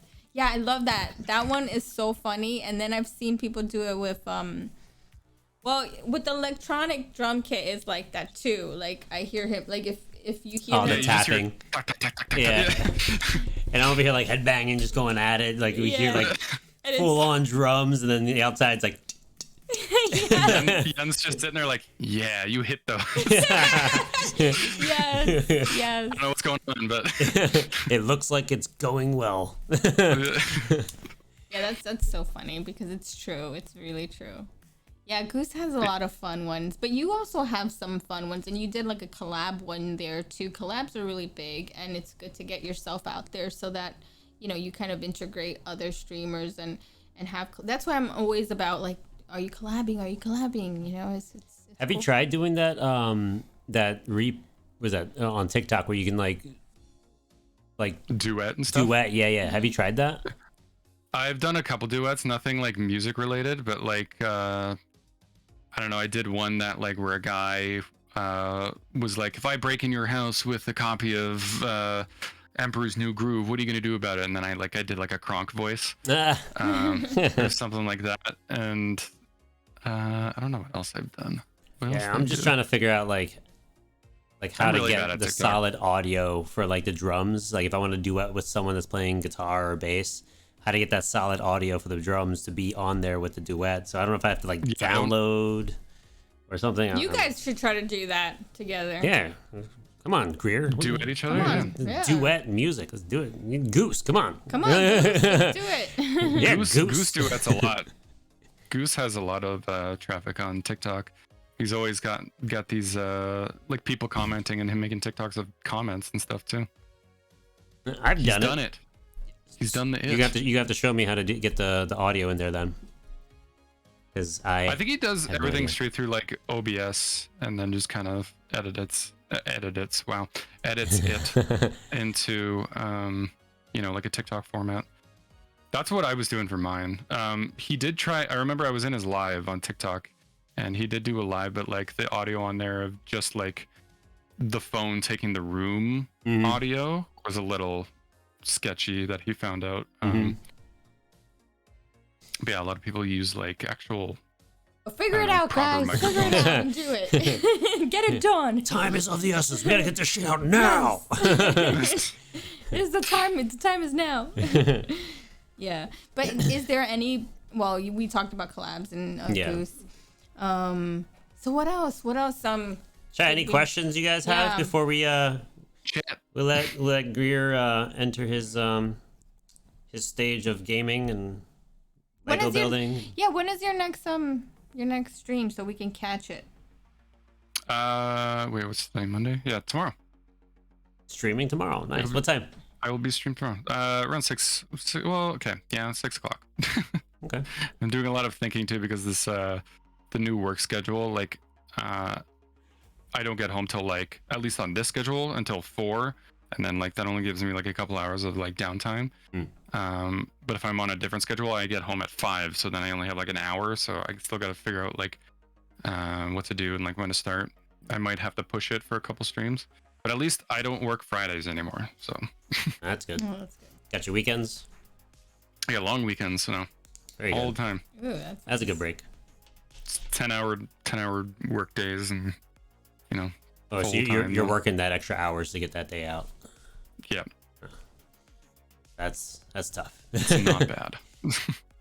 isn't that bad. It's hard to complain when you're getting 3 days off. True. Yeah. Especially Friday, Saturday, and Sunday. I mean, that's a dream. Do you work from home? Yeah. No, Oh, okay. I do like right now it's just through a temp agency. I'm hoping I get hired soon, but I work at a SC Johnson plant here. So if you ever see Glade candles or wax melts or those plug scents, We get the plug oh sense. yeah, we get those too. we make those. Okay. Could I reach out for you for a discount? I wish I don't work there yet, so When you do. I don't sounds technically work there. That's the thing. Very nice. I don't think we have anything. Just do it. Tyson plug could be an insult, so ouch. I love thinking of Greer when I look at plugs. Oh, Cool. It's like, ow, I'm a plug. How dare you? well, where's Knife Plug? You ever seen him? And he's in a lot of chats. And I always thought that was a strange name. Knife plug? Yeah, he's always in Max's stream. That's a scary name. Yeah, that is. Is this another Canadian slang of yours? I think that one's UK. I don't know. I could be wrong. All right. Well, But I've heard plug as the thing. so we're gonna round out the podcast now, and it's been great having you on here. Thank you again for being on the podcast and revisiting and updating us with what new stuff you have going on with you, and and it's great to see that you've grown so much from the last time I've seen you. So I'm happy that you are where you appreciate are it. right now. And I'm glad that this time around I could do it the way like I imagined it in my head, which was Oh yeah. playing for you guys. you got and to last play. time, Yeah, that was last time I was pretty bummed out that I couldn't. So Yeah, we said we were gonna get you back, and it was gonna be even better. And look, we ended up doing it. So We did it. I'm really glad about it and how it turned out. And you know that you have friends here in New York City, so if you ever come down, hey, he's looking for I don't know, when is it, in June? You're looking for a bass player to fill in. We gotta get a fill in for a show, which we don't. I was like, get Greer, tell him to spend the weekend here. Hotel security. Yeah, if you're willing. The first time ever on stage for me. That would be big. Yeah, come to New York, come visit for the first time and play at a really cool spot in the Village, which is like a hot spot here. It's a mini fest, so Yeah, it's like it's a mini fest. It's considered a festival, but it's not like a big festival. Sense. Multiple stage situation. Yeah, it's more of a like it's a in a bar location, but it's like multiple bands playing on the stage, and then you're having a lot of people coming in and out for the show, and it gets packed in there. So it's called East Berlin. Yeah. So it has a vibe.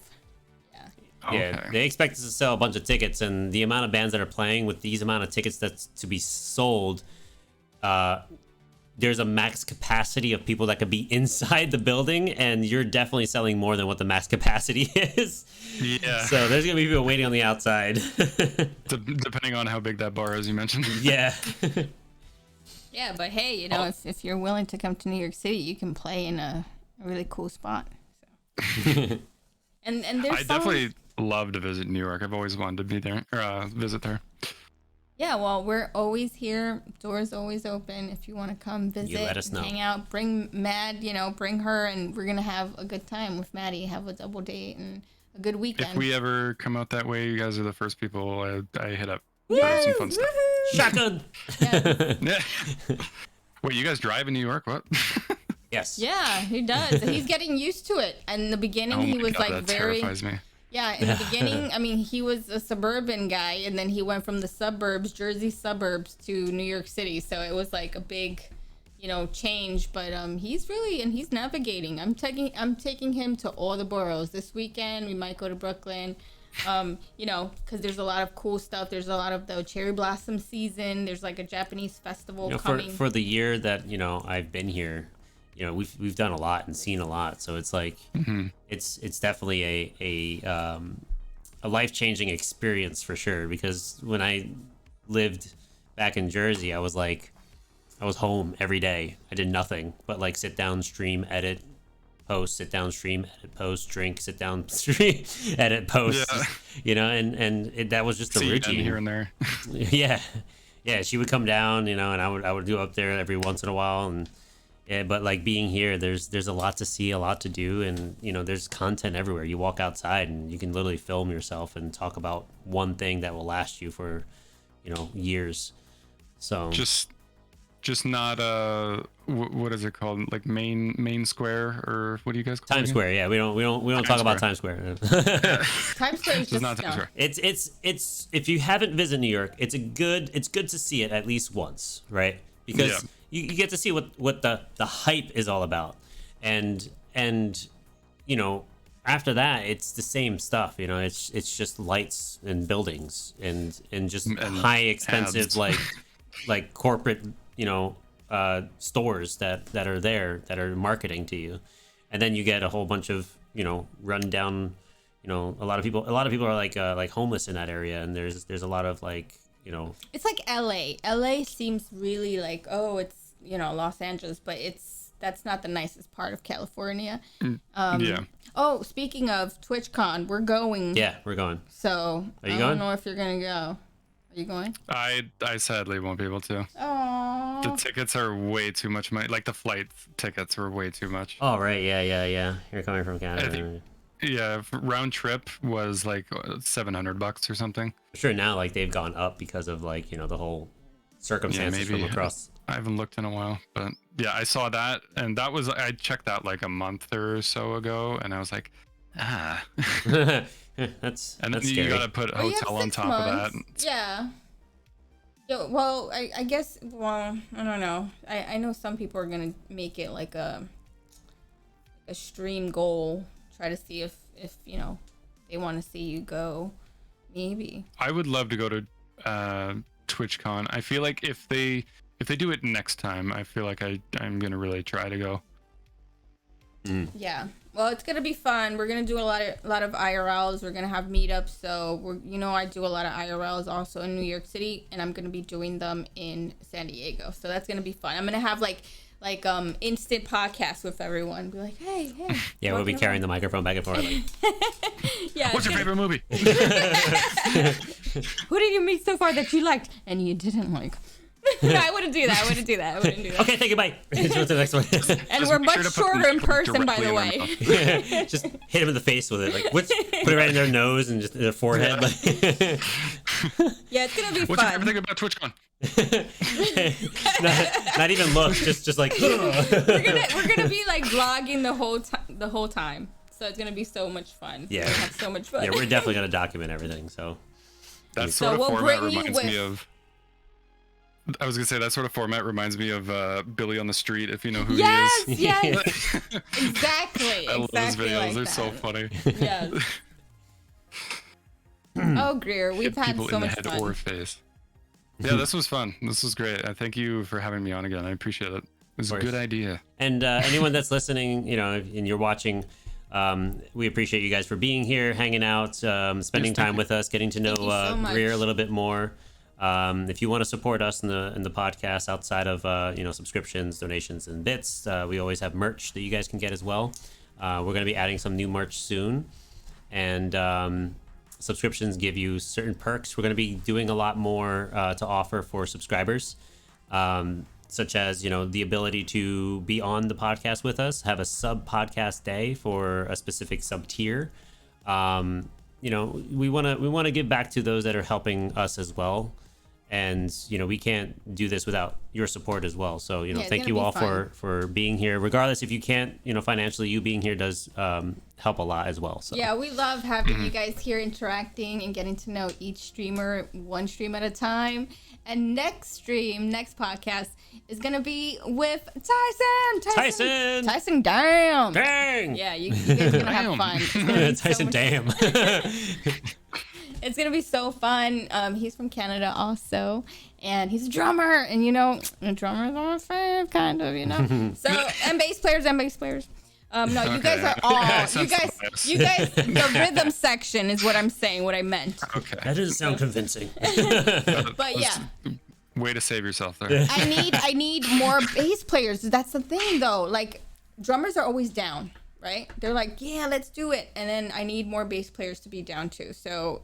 Bring them to me. Bring them to me, Greer. I want them. I'll give you a list. There was a bunch in chat tonight, so Yes, All right. please do. Voices is one of them. Yeah, we'll be scouting, making sure that you guys are doing your jobs, streaming and being nice and humble and They're all nice. not acting a fool. They're all nice. I act a fool. But yeah, it was great, and I had fun. We want to do more of this. So again, Keep it can't up, thank you guys. enough. Like, So no, this was something I always admired about you guys. Just the sheer, just like how nice you guys are, and you just want to give a platform to others in the music community. So it's great. we try. We do our best. And I love how you inspire a lot of people and also bring awareness to a good cause to help people, inform them more about what you're going through. And the fact that you stream 4 times a week and you show up and you always put a really positive, face every time. And even when you're having a day, you still talk about it. And I think that's what a lot of people relate to. When we talked about a lot of stuff today about especially burnout and how streamers deal with it, and what do you do with how the many ups and downs about being a streamer. But most of all, I feel like you're a really positive person and an awesome person, and I just want to thank you, and we love you, Greer. Here, Thank you. before Love we you guys too. before we get out, let's get that Kermit the Frog out to say Oh God. thank you for watching YenYorkCity Podcast live here on Twitch. Let's get that on the Kermit Frog. Let's go. Hey, thank you for watching YenYorkCity. Make sure to smash that follow button and Thank and you. the subscribe button. Thank you guys for being here. Thank you. Oh, I love it. You know, I love you took that redemption out, by the way, and I was like, damn it. I love that I one. changed it to Kronk. I love it. I love but Kirby. Kronk sucks now. Oh. Thank you so All right, much. thanks everyone. Greer. Thank you, Greer. Thank you guys for being here. And we hope to see everyone come back again in 2 weeks for Tyson Dang here on the YenYorkCity Podcast. Much love. I'm gonna pick his nose. I'm gonna try. See you guys on the next stream. I love you guys. I love you, Greer. You rock. Love you guys. Thank you.